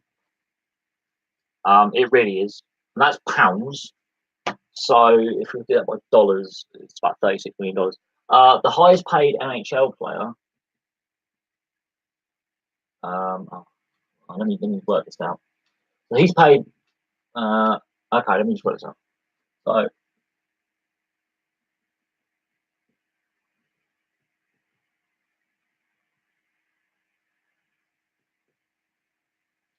we'll say about, I would say about 35 million, and that is approximately. So we're not even talking about his signing on bonus, goal bonus, win bonus, anything like that. The top paid NHL player, and that's a year, by the way. That's a yearly salary, right? Is I think it's Connor McDavid. I believe it's Connor McDavid. We'll go with Connor McDavid, I believe. And he is on, I think this is US dollars, so bear with me. There is an exchange rate in this as well. Is I think it's about 10 or 12 million a year. I think it's 12. I think with all his endorsements, it's in that range. 35 million pounds is approximately about $39 million. One with David, 12 million. That is the top NHL player. That's an average player at the moment. Alexis Sanchez is not on the same level as some of the other players. If you look at my all-time football 11, yeah, it's 12.5. Yeah, thank you. Yeah, I was half a million US dollars out. So we're talking 12.5. Yeah. Look at the disparity in that. And he's a world-class player. Conor McDavid is one of the greatest players right now in the NHL. Elite League players, I would have to research that in depth. But I know that we're looking at roughly a week. A week, not a lot.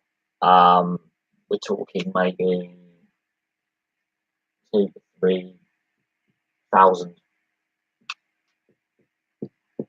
We're talking £2,000 to £3,000 a week.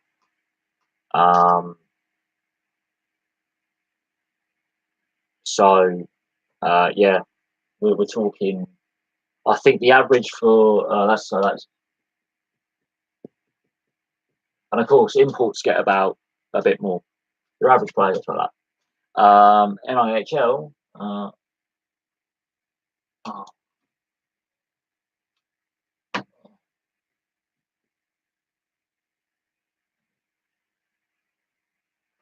The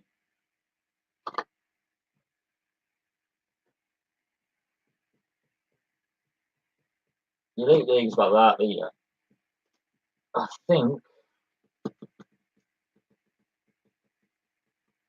think it's a couple of quid a game. Top end, the imports. It's anywhere between, I think, 250 to 2K per week. That is literally how little British ice hockey players get paid. And Aguero, I did mention Aguero in a previous video. But yeah, that's your average. This is an average. I'm not saying every team is that little, or that much, or that's an average for British ice hockey players. If you're looking at the NHL, and we're talking NHL, and the average salary per year, you're looking at versus US. So this is not Canadian dollar. This is US dollar.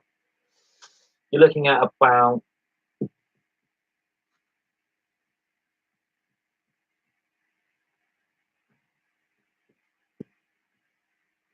per year. You're not looking at huge amounts of money, and that's before tax. And the Canadian tax system, you take half that off. So you're earning about 1 point something, yeah, 1.25 a year million. Liam Kirk, he is in the CHL as an overseas player. He hasn't signed an entry level contract with Arizona yet, although he is in their system. That will be an interesting one. He'll be not on a lot of money. he might be on about, I'd say, we'll do it by Canadian dollars. That's Canadian dollars. He'll be on about which equivalates to roughly in pounds, about 200. Yeah, about that. That's roughly what he'll be on as an overseas player in the CHL system or the OHL system. He's not on a lot. The fact that he's still willing to go through the process, considering he was drafted, what, 7th round?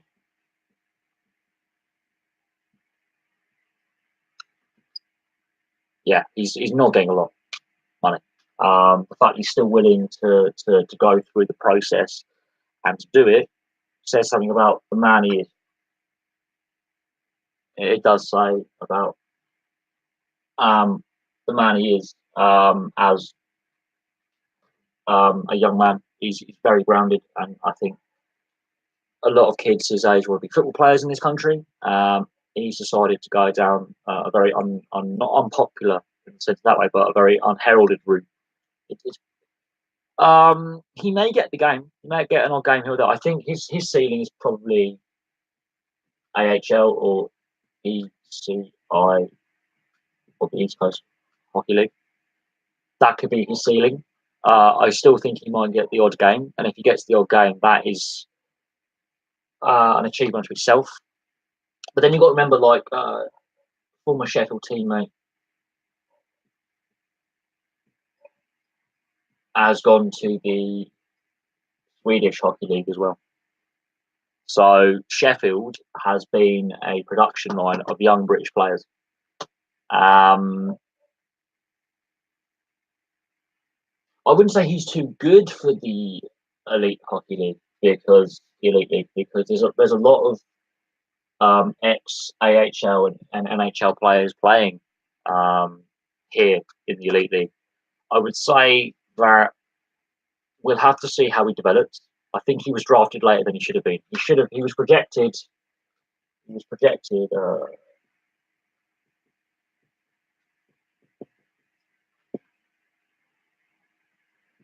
His projected draft position was anywhere around.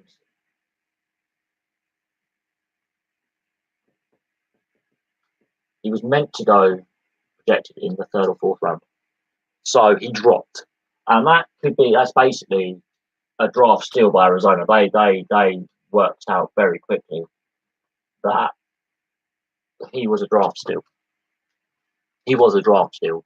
The issue is over here in the UK, we don't really have a draft system like they do in Europe. We don't have a draft system.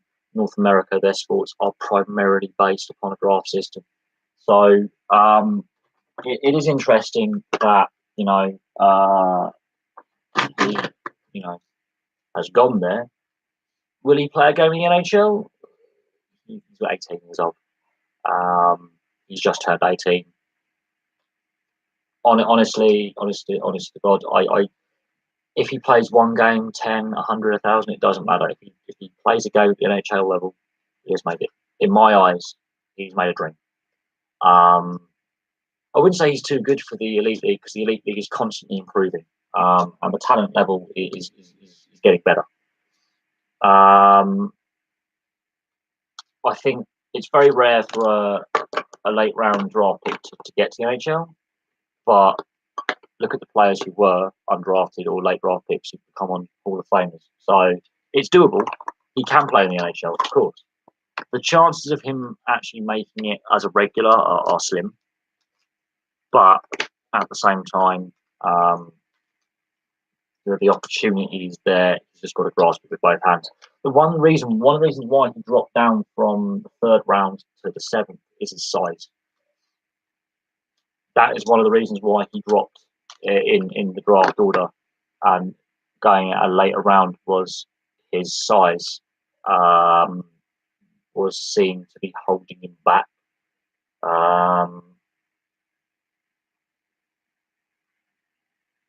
Is that an unfair criticism of a player because they're a bit on the smaller side? Gretzky was tiny compared to some of his contemporaries. Best player ever. On the upside, he has quick hands. He's very nimble on his feet. He's still growing into his body as well, so he's still got a bit of development physically to come. And now that he's playing overseas, now he's the overseas player. He's going to pick up and learn a few things in Canada. I wouldn't be surprised if he does go through the ECIHL and AHL systems, and he could really explode. He could really do some really great things and surprise people. Arizona clearly thought, we've got a bargain here. We've got a late draft pick that should have gone higher. They have seen something because he could have gone undrafted, and that is a completely different kettle of fish. Arizona saw something. We are willing to take a risk on this player. In fact, all their players, they were willing to take a risk with Arizona. They didn't have a first rounder. They traded that out. So they were taking a risk in drafting him. I think he will stick with the Arizona organisation all the way through until he actually makes the pro ranks for the ECIHL and the AHL. I think he will stick with them, and then later on down the line, he may be part of a trade. He might be, he might get the odd game, the higher levels, and he may end up back in Europe. We'll have to see how he develops, but he's 18 years old. So putting that much pressure on these young players, I think, is wrong. I think it's the wrong way of going about player development, and we have to just allow them to play their game, in my personal opinion. The fact he's got drafted means in the last 12 months, he's proven that in the players under the age of 25, he's one of the top 200 in the world at that time. So he's still a pretty decent player. Whether he plays in the NHL or he comes back to Europe to play professionally is another thing. There are some very the quality level in the German and the Swiss league and the Austrian league and the Scandinavian, Swedes, the Finnish league is very, very high. So it's just a step below the AHL level, just a step above the ECIHL elite league level. The Swedish league, the Russian KHL, the German league, they are a very high standard of play. I wouldn't be surprised if the French league is very similar, I would say, to the British league system. I wouldn't say it's bad. There are French-born and French international players playing in the NHL and other top leagues in Europe. It could be better. It could be better. The French league could be better. I think you could say any league could be better than it is. Even the NHL has room to improve and grow. The French league doesn't really get the press coverage. It's not as big as the German league, for example. The German league is the German and the Swedish and the Swiss leagues are the three things. You got two professional leagues in Finland, two professional leagues in Sweden, the German top league. You have the Swiss league. They're your big leagues in Europe. They're the ones that have some of the best players playing.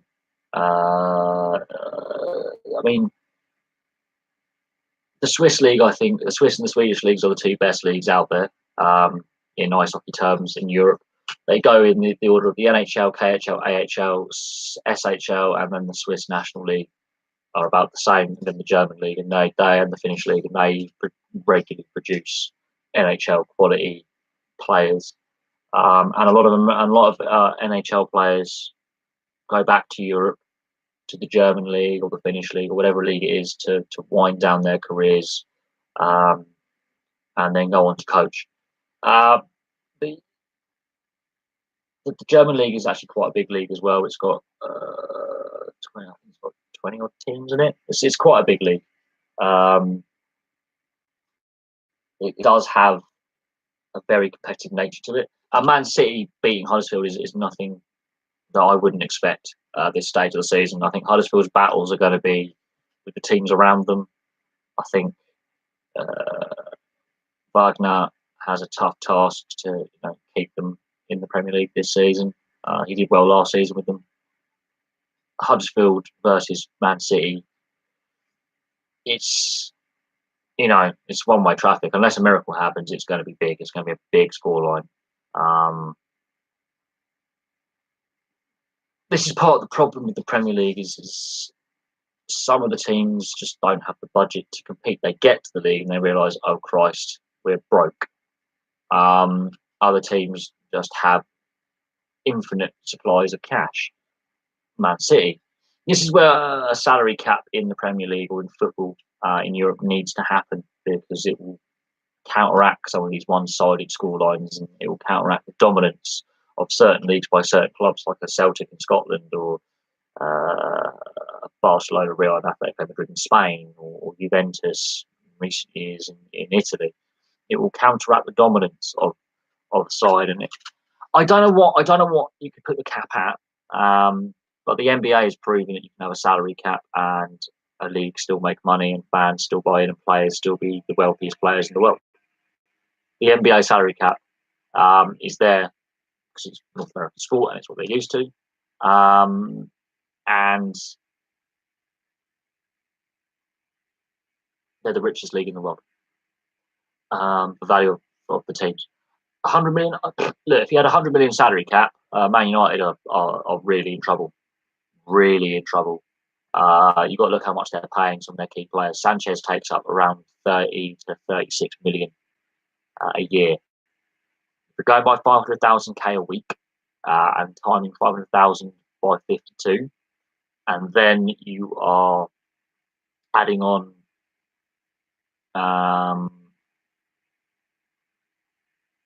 his scoring bonuses if they win any trophies, a winner's bonus, signing on fee, you would be really having to sell players a lot of the time. Pogba is on a big contract as well. And then you've got to look at some of the other players there. De Gea, that's another one. Matic. There's a few players on big money. The small teams. Well, here's the thing. Let me just get a pen. Colour should go with green on this one. In a salary cap, you have obviously you've got. Let's say we're setting the cap at. Let's go for 100 million. Let's go for 100 million. Okay, let's go for that. That's your top end. Bottom end is called the cap floor. So a team has to spend to that. Okay, they have to meet a minimum number, and in this case, we'll call it 33 million. That's about 33.3 million, which is a third of 100. Right? You have to meet that in salary. You have to. Half the Premier League probably wouldn't meet that in salary. Most of the Premier League wouldn't. That is Sanchez's salary alone. That is Alexis Sanchez's salary alone, and then you can have as much as you want in here. But Sanchez himself is the salary cap. This is a hypothetical. Okay, if you were to bring the salary cap into the Premier League, Sanchez takes a third of your cap. Done. If you've got to get a squad of how many contracts you're allowed? You're allowed, I think, up to 50 players' contracts. They're out on loan. Yeah, you're allowed to have up to 50 playing contracts under current Premier League rules. Squad of 27, I think, 28, 32, something like that. If one player is taking up a third of your salary that you are available to spend, you ain't going to be under that. Not in hope in hell. And that can also create a dressing room imbalance. Because if it's known that one player is being paid that much, and you've got to pay the rest of your players the remaining 66.6 million, and they're only getting, let's say, one as a contract for like what, 2.7 mil, that player and that player are going to probably have a bit of a falling out. But it's rumoured that Sanchez's contract is about that much. You've got to look at some of the big contracts, and I'm going to list some players who are on money that will breach that salary cap. at the moment, if you're to have a salary cap in football and cap it at around 100 million euros or 100 and something million pounds, players whose contracts on loan will. There's one player who's going to break the cap.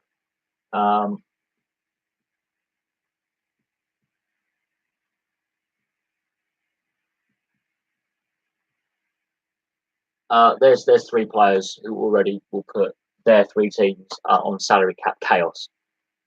These players are paid so much that PSG, Barcelona, and then you've got Bale as well. I've got Bale, Gareth Bale. And there's issues about keeping Gareth Bale at Real Madrid and keeping them happy. There's four teams and four players. So we've got Real, Madrid,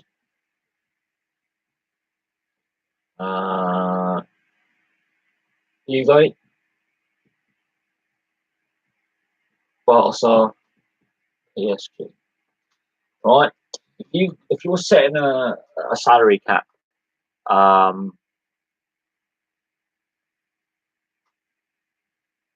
if you're setting a salary cap for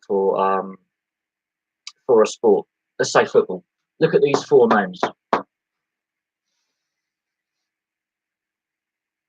That is a lot of salary, and that's four separate clubs. And I wouldn't be surprised if you were to bring a salary cap in, teams would be crippled. But they have to be because Neymar is paid.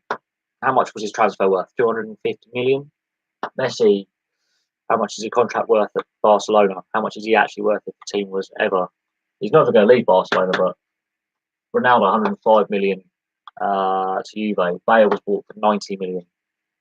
If that's the value of their contracts, PSG have broken the salary cap. They're already under financial fair play. Messi, we don't know. Sky the limit. He doesn't pay his tax anyway. Ronaldo, 105 million.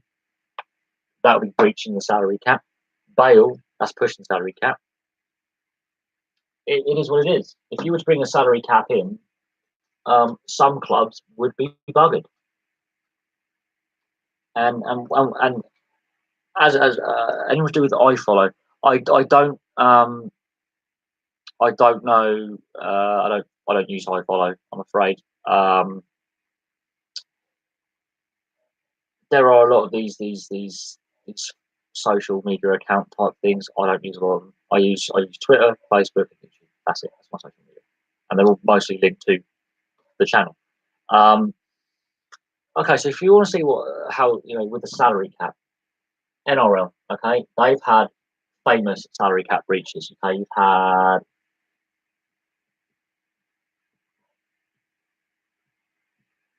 the Storm, they breached. Canterbury,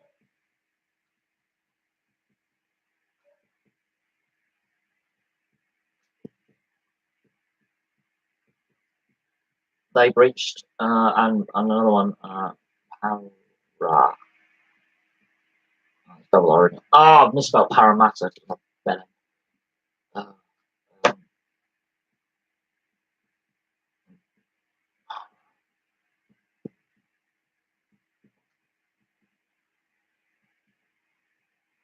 right, these are all the salary cap breaches that I can think of. This is the Manly Sea Eagles. I'm not going to try and spell Warringah because I'm really I can't spell Manly Sea Eagles. So here's the four major cases of a salary cap breach in the NRL: Melbourne, Canterbury, Parramatta, and Manly. Melbourne, their punishment was a fine, and they were stripped of titles. They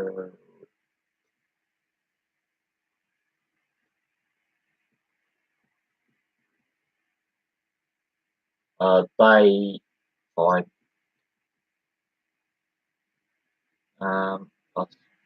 Points.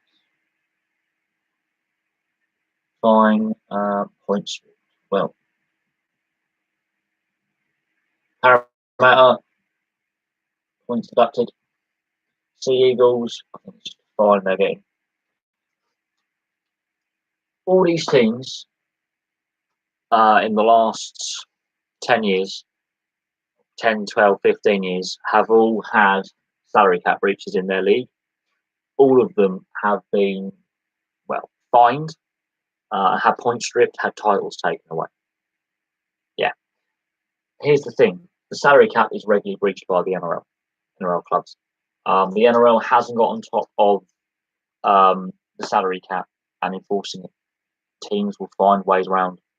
Oh, no, Storm was a huge breach. I did a video on bits and pieces. There were criminal investigations into 3 of them. Manly were only discovered through a criminal investigation for match fixing. They uncovered them. Police are looking into that one still. Canterbury, there were police involved. Parramatta was a bad one as well, but that came down to club mismanagement on an industrial scale. And Parramatta had a lot of club management chaos. Melbourne were deliberately doing it with dodgy bribery and second contracts that were not untaxable, so they owed tax money. All of them were really bad because there's a rule there, and these teams went out and broke it. The Manly Sea Eagles one is still ongoing. Parramatta, they haven't fully recovered yet. Canterbury took a while to recover. Melbourne, they seem to recover straight away because it's, well, Melbourne Storm and they have all the good players. Yeah. Parramatta have had a lot of problems.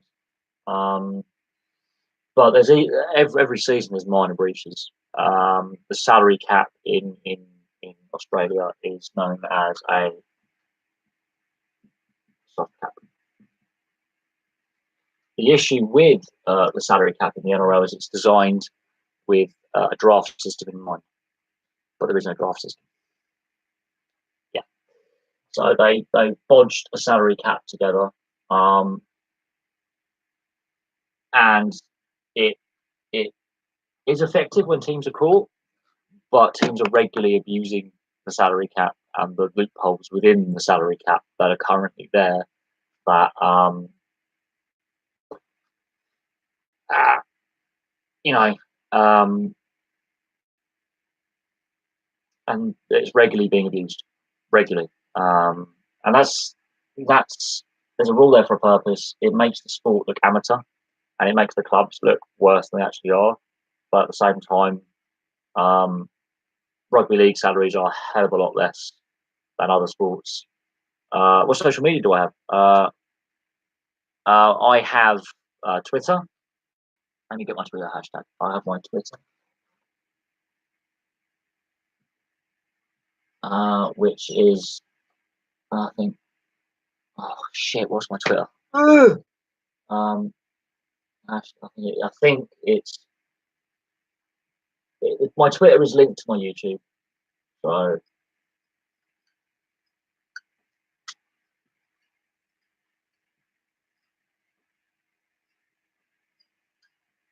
think it's Sports. Shit. And then you've got my Facebook, which is my personal, so I'm not going to put that up there. But I've got my Twitter, and of course I've got my YouTube, which is obviously I have 2 YouTubes. So you've got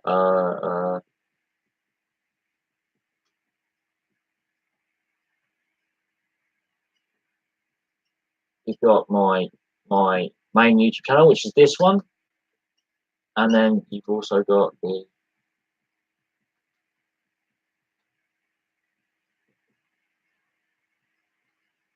other channel.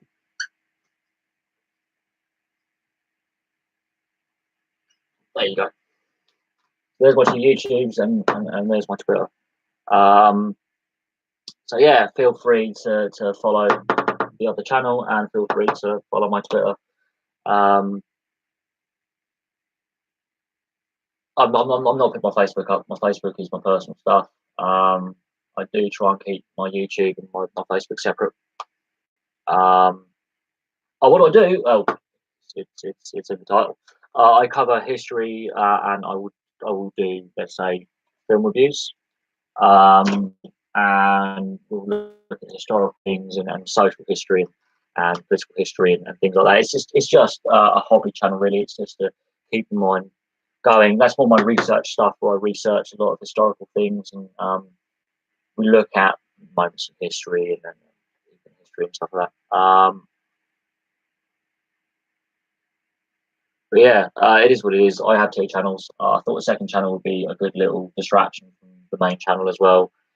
I did take a break from both channels over the summer for a little while just to refresh, and I had to start a new job. But yeah, there's my social media accounts. I did try a Patreon. I didn't like Patreon. I couldn't get my head around it. I didn't enjoy using Patreon. I have got a Discord server, but I'm the history of the Bradford Stadium fight. I do have books on it, on that period of footballing history. I do think though that personally there are reasons why it happened. It's overshadowed by Hillsborough. It's overshadowed by Hazel, the disasters there. There are other sporting disasters where it's overshadowed and largely forgotten. But at the same time, the Bradford fan base and the relatives of those who passed away have held themselves with dignity for 33 years. I don't think me doing a video on it will necessarily be a good thing. To do a video on tragedies is something that I don't necessarily think is right. I could look into the history of stadium safety and make reference to the Bradford fire, the Hillsborough disaster, Hazel. But for me to actually do a video on such a raw topic, which cost 50 odd lives, would be wrong. Very, very wrong. I don't think it'd be right to make a video on that. But I can look into the changes in the stadiums, the change in sports stadium safety. Yeah, absolutely. Public safety. Yeah, absolutely. The rise of all-seater stadiums. I mean, if we take I hope everyone's got my social media accounts now. If you want to follow the other channel on my Twitter, I'm just going to get rid of them. Cool. The change in stadium safety, and the fact that they're trying to bring back safe standing. At the moment, there's a big debate about safe standing in the UK. It's different in Europe. European stadiums are different. You look at Dortmund Stadium; they still have terraces. Safe standing, though, is a big thing they're discussing right now. Big thing with limited standing areas. When it comes to all-seater stadiums, all-seaters, there are several reasons why these were brought in. Several reasons why. One, get a colour that has a bit of ink left because my black marker pen is dying. Go for blue. And your pens are falling on the floor. The reason why we have all-seater stadiums now and why we have is for several reasons. One, oh, that's better. One is safety. I wouldn't say all-seater stadiums are necessarily as safe. They do reduce capacity. That's the one downside for clubs is less capacity. So you have less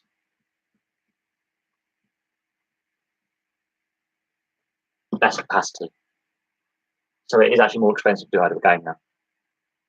With all-seater stadiums, yeah, they are safer, but you get less capacity. You have to pay more. Another thing linked into safety is to combat this. It was felt that safety was paramount, but also raising prices would keep that element out. Crowd trouble still happens. There are still football hooligans around. It hasn't combated it. It's just moved it somewhere else. If they're not in the stadium, they're still causing issues. Non-league stadiums is an interesting one. Because less people watch non-league football, and generally the clubs are of a smaller level, the stadiums are smaller. Even then, most of them have 70% seating and safe seating areas and safe standing areas. But to be football league standard, you have to have a minimum percentage of your stadium being seating. Once you get to the Championship, you have to be full seating. I think it's the same with League One. But the debate over this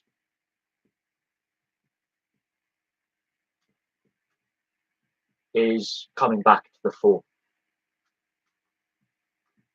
This debate is going to rage on for a while, with fans being put off going to the Premier League and Championship because of ticket prices. More and more fans are wanting to go to the lower leagues like League One, League Two, the National League to watch games. This is going to be a big debating point because there are two things. One, you can get more ticket sales if you have safe standing.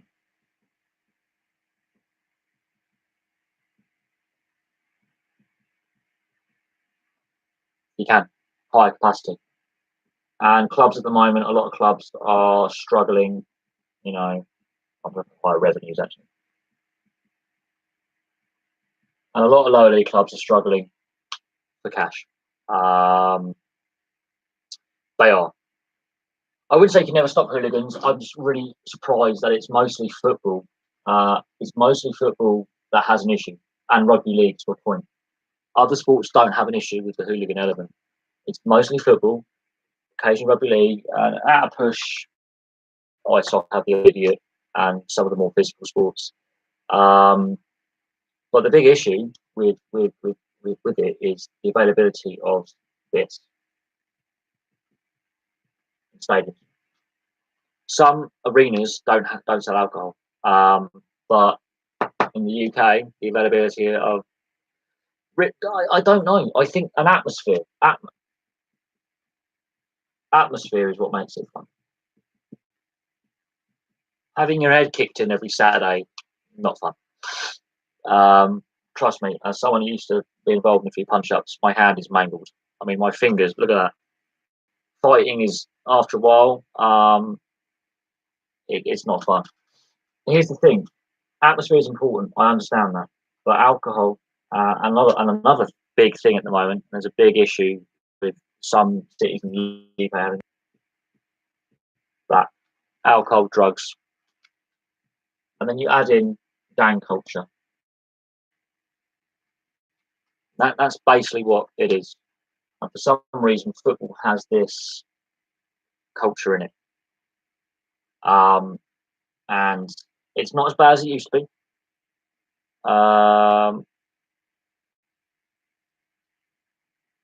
But there is still this issue, and as long as sports venues sell alcohol, and as long as people are still willing to take cocaine and speed, you're going to have that. A lot of the hooligans are off their tits and all half the time. Give them a bit of Dutch courage. Most hooligans are never sober. Yes, there's also nationalistic hooligan elements. There's racism behind it. In France, this is an interesting one. In France, it is different. In France, alcohol. This is an interesting one. And this is all sport. I'm doing this sideways because the way I'm sat. I would normally. It's banned. France bans alcohol sponsorship of sporting events. You will not see alcohol advertising on TV, and you will not see alcohol advertising on billboards, and you will not see alcohol advertising in sports. They ban that. That is something in France that's different to the rest of Europe. They ban alcohol sponsorship, and you'll see it with the F1. So when Force India, because Kingfisher is an Indian beer, when Force India went at the French Grand Prix, you will see no advertising of Kingfisher on their car. It used to be the same for the Ligier team, which was a French team and had a French beer as a sponsor. They drove in France, had to take the sponsor off. You will see it when Liverpool was sponsored by Carlsberg and they used to play Champions League games in France. They would have sponsor-free shirts, which would look weird. In the era of modern football and modern sport being covered in sponsorship, wouldn't happen. The Pro 14 rugby sides, it's the Magnus Pro 14. So they would have that on their jerseys. They play in France. Gone. Heineken Cup is different, but even then They wouldn't have the actual brand name; they'll just have the logo. So alcohol sponsorship is banned in France. I can see, and what I think Britain's got to do is ban betting companies sponsoring, because I do feel there's too much sponsorship through gambling companies in this country, and there is an issue, social issue there. Um, but a question: why do I know so much about sport? Well, I I've been watching a lot of sport for a lot of time. I mean, there are some sports that I watch a lot more than others, and there's some sports that I know a lot more about than others. And there's some periods in certain sports that I know more about than others. The the the actual sport itself doesn't change. Sport's still the same. It's still the same animalistic, competitive, brutal encounter. And this type of sports I like.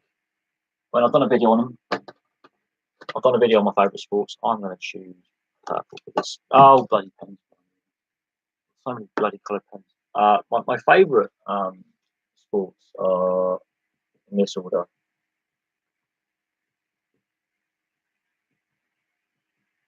Uh,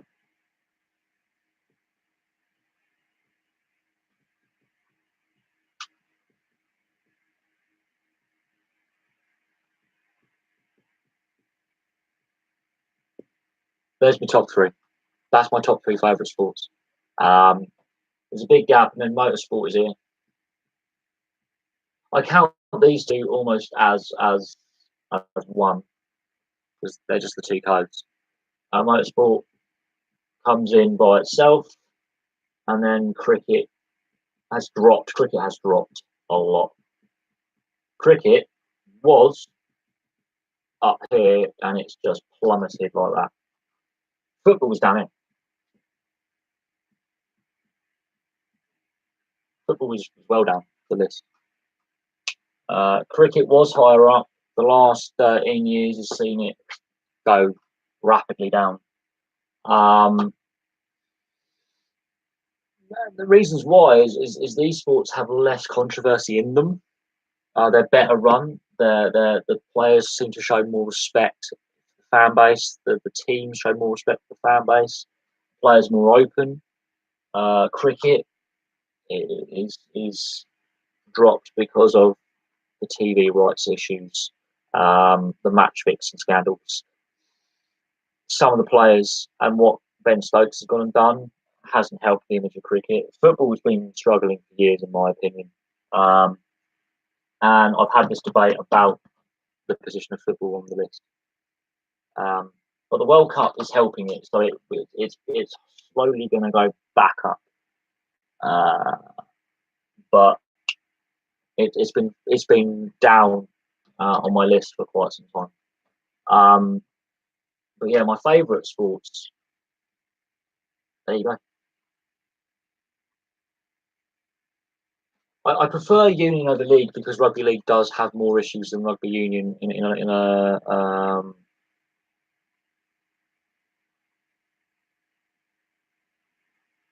governance. Rugby league does have more issues and could unify the game better with a standardised set of rules, rather than international NRL and Super League having three different sets of rules. They need to standardise their rule base, their rule book a little bit. But the reason why ice hockey is almost a standalone, and I'm going to discuss the NHL.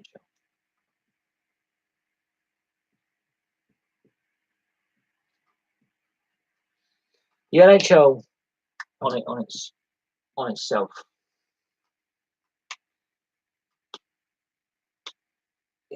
there are issues within the NHL. There's a lot of issues with the NHL. I'm not saying it's a perfect league, and I'm not saying ice hockey is a perfect sport. The Americans have to do their rink slightly smaller and slightly shorter. It's a more physical game than Europe for the most part, although the British League is probably the most physical league you'll see. The British leagues are brutal. The NHL does have some issues, and part of the issue with the NHL is ref the refs and the consistency.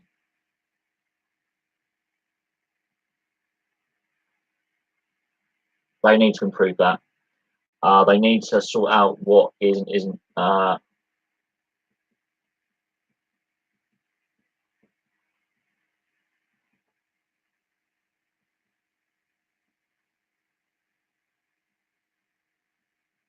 That needs to be sorted out.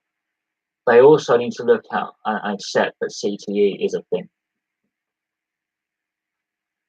And oh, bloody pens! They need to accept the CTE as an issue. They need to accept. They need to accept that there's an issue there, and expansion is a thing that is that is on the lips of every NHL fan because of Vegas and the future of Seattle. This side of it, the officiating side, there's always going to be debate about officiating, but CTE, there's other things. It's not just that. It's the general welfare. It's not just head injuries. It's injuries in general, and the recovery time that they allow players, Russian players, back. But CTE is the big lawsuit, but it's also the other welfare post retirement.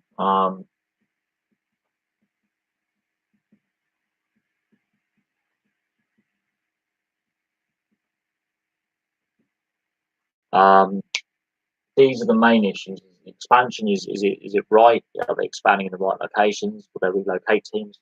And this is what is a big issue for the NHL, massive issue. It's not an issue that's going to go away anytime soon. I think the governors of the NHL, Gary Bettman and his role in governing the game, his constant denials that this exists is making him look out of touch with the wider community of sports. We know concussions cause brain damage. It's a no-brainer. Excuse the pun. The welfare, it's not just that. It's looking at all injuries and player welfare and their post-retirement and how they're looked after they retire. Some of them will have very short, painful careers where they get hurt a lot. Others will have their career shortened by injury, and others will have issues with injuries after. So post-retirement welfare and CTE is part of that, and injuries in general. And there's your major thing. The goalie interference is an example of where they could improve this. This is the issues with my favourite league and my favourite sport. Onto the FIFA corruption. Sepp Blatter still, even now, is trying to influence football by making statements and saying things. Honestly, I wouldn't say Gary Bettman is evil. I do think the issue with Bettman is this: you have the NHLPA, okay, at the bottom. You have the owners of the teams. Bettman is here. And so basically, owners, I'm going to put the NHL, is a step below them. So you've got the owners, then you have the league, then you have Bettman, then you have the NHLPA, and then we are at the bottom. So this is the players. This is the graph, right? So they instruct him, he tells them what they tell him, and then we are down the bottom. So we buy their merchandise and some of their merchandise. That's how it works. We purchase, they come down. The issue is the owners. It's an owner-controlled league, franchise. Bettman is their mouthpiece. The NHL Board of Governors is a step below. There's other things in here like the department. There's the Department of Player Safety, for example. It's in here somewhere. That's about there. It's a level organisation. Bettman is a hit and miss character. He's not well loved, but he's not completely hated. A lot of fans do not like him though, and there's reasons for Bettman and the hate for Bettman. But because of this, he's in the wedge between these guys and these guys. These guys constantly go to Bettman, we're not happy. He's the spokesman for them. He's not the spokesman for the NHLPA. He's the spokesman for the owners. But the reason why is why he's so disliked is he came in to a league that had issues between the NHLPA and the NHL, so brackets the owners. When he came in as commissioner, these two parties were at war. Since Bettman, we'll put Bettman, since he has been commissioner, we have had the aftermath came in after a player strike.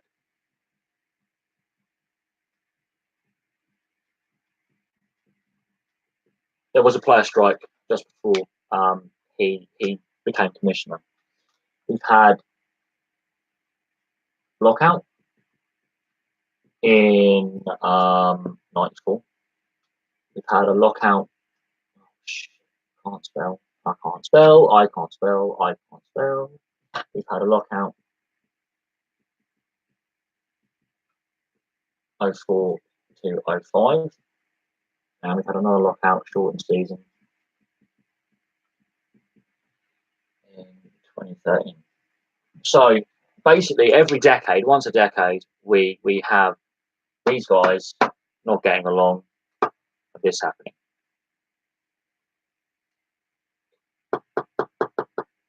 He's the intermediary between the two. Because he's the league commissioner, he's seen as the face of the league. He's seen as the face of the league, so there's someone for everyone to hate. He did say he would try and alleviate lockouts. We lost the whole season here. This whole season gone. This is when my interest in hockey was growing massively, and because of this lockout, NHL players played over here in the UK. NHL players played over here in Europe for part of all of that season. That lockout has changed the game as we know it, because now we have this as a result of that.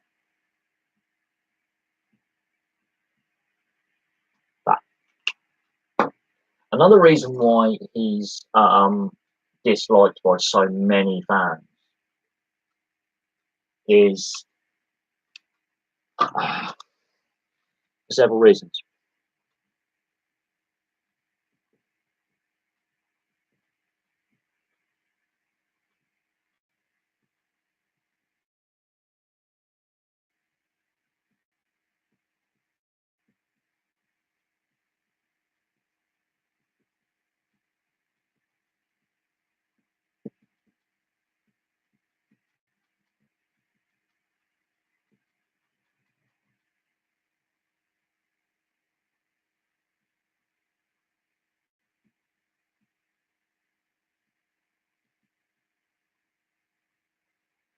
Okay, these three teams,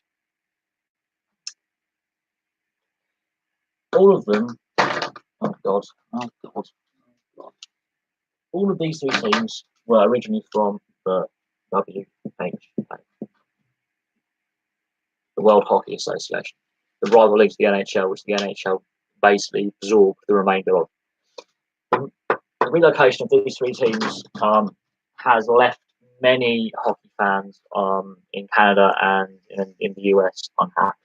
We could discuss the propping up of failing franchises or financially struggling franchises, which the Hartford Whalers are one of them. What became the Carolina Hurricanes. They're probably one of the weakest franchises financially, even though they've won a Stanley Cup. But the way the relocations of these three teams was handled, and Bettman was the commissioner, has left a bad taste. Now, Winnipeg got a team back. They got a team back because guess what? Another team you know, these ones, all of them had Winnipeg had money problems, and Quebec had an arena issue, and Hartford were arena issue as well. And the ownership voted, and they were allowed to move. But another issue why Bettman so disliked is because he's pushed the expansion era so hard and has demanded that we expand to new locations. The failure of these guys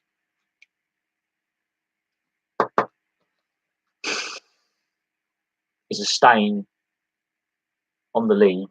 I think that's probably why they held off expansion for so long until Vegas came in. And I do think Seattle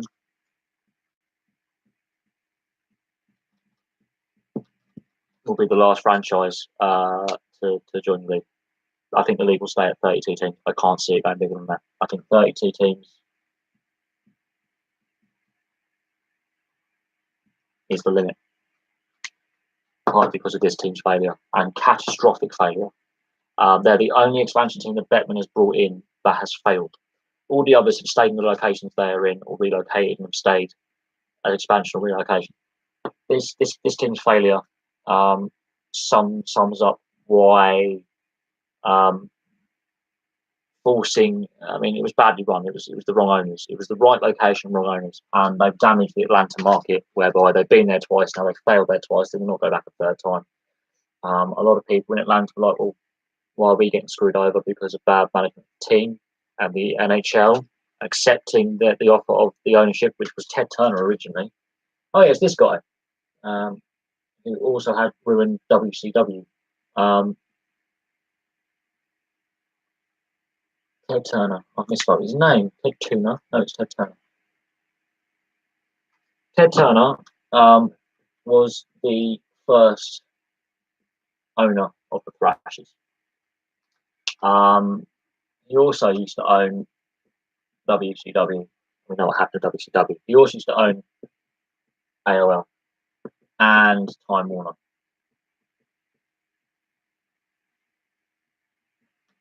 So he made his money in the media and in sports entertainment. And he was the guy who put in the bid to have Atlanta. And it all went a bit wrong because it's Ted Turner. Ted Turner is a lunatic.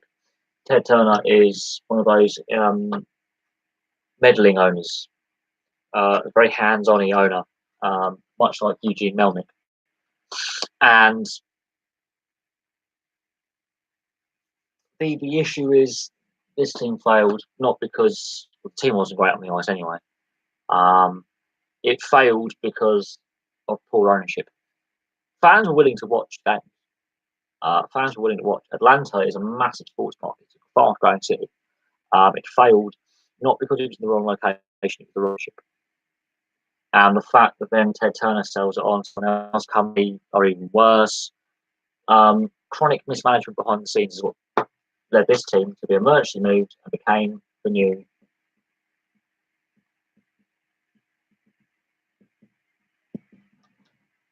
and literally that had to happen overnight.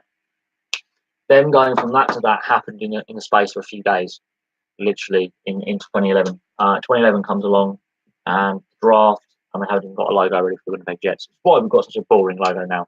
Our logo is just very corporate. But yeah, that's why Gary Bettman is not one of the reasons why he's not well liked. I think that's probably the latest reason why he's not well liked. But also his views on CTE and the lawsuit against the NHL don't lead him to be well liked.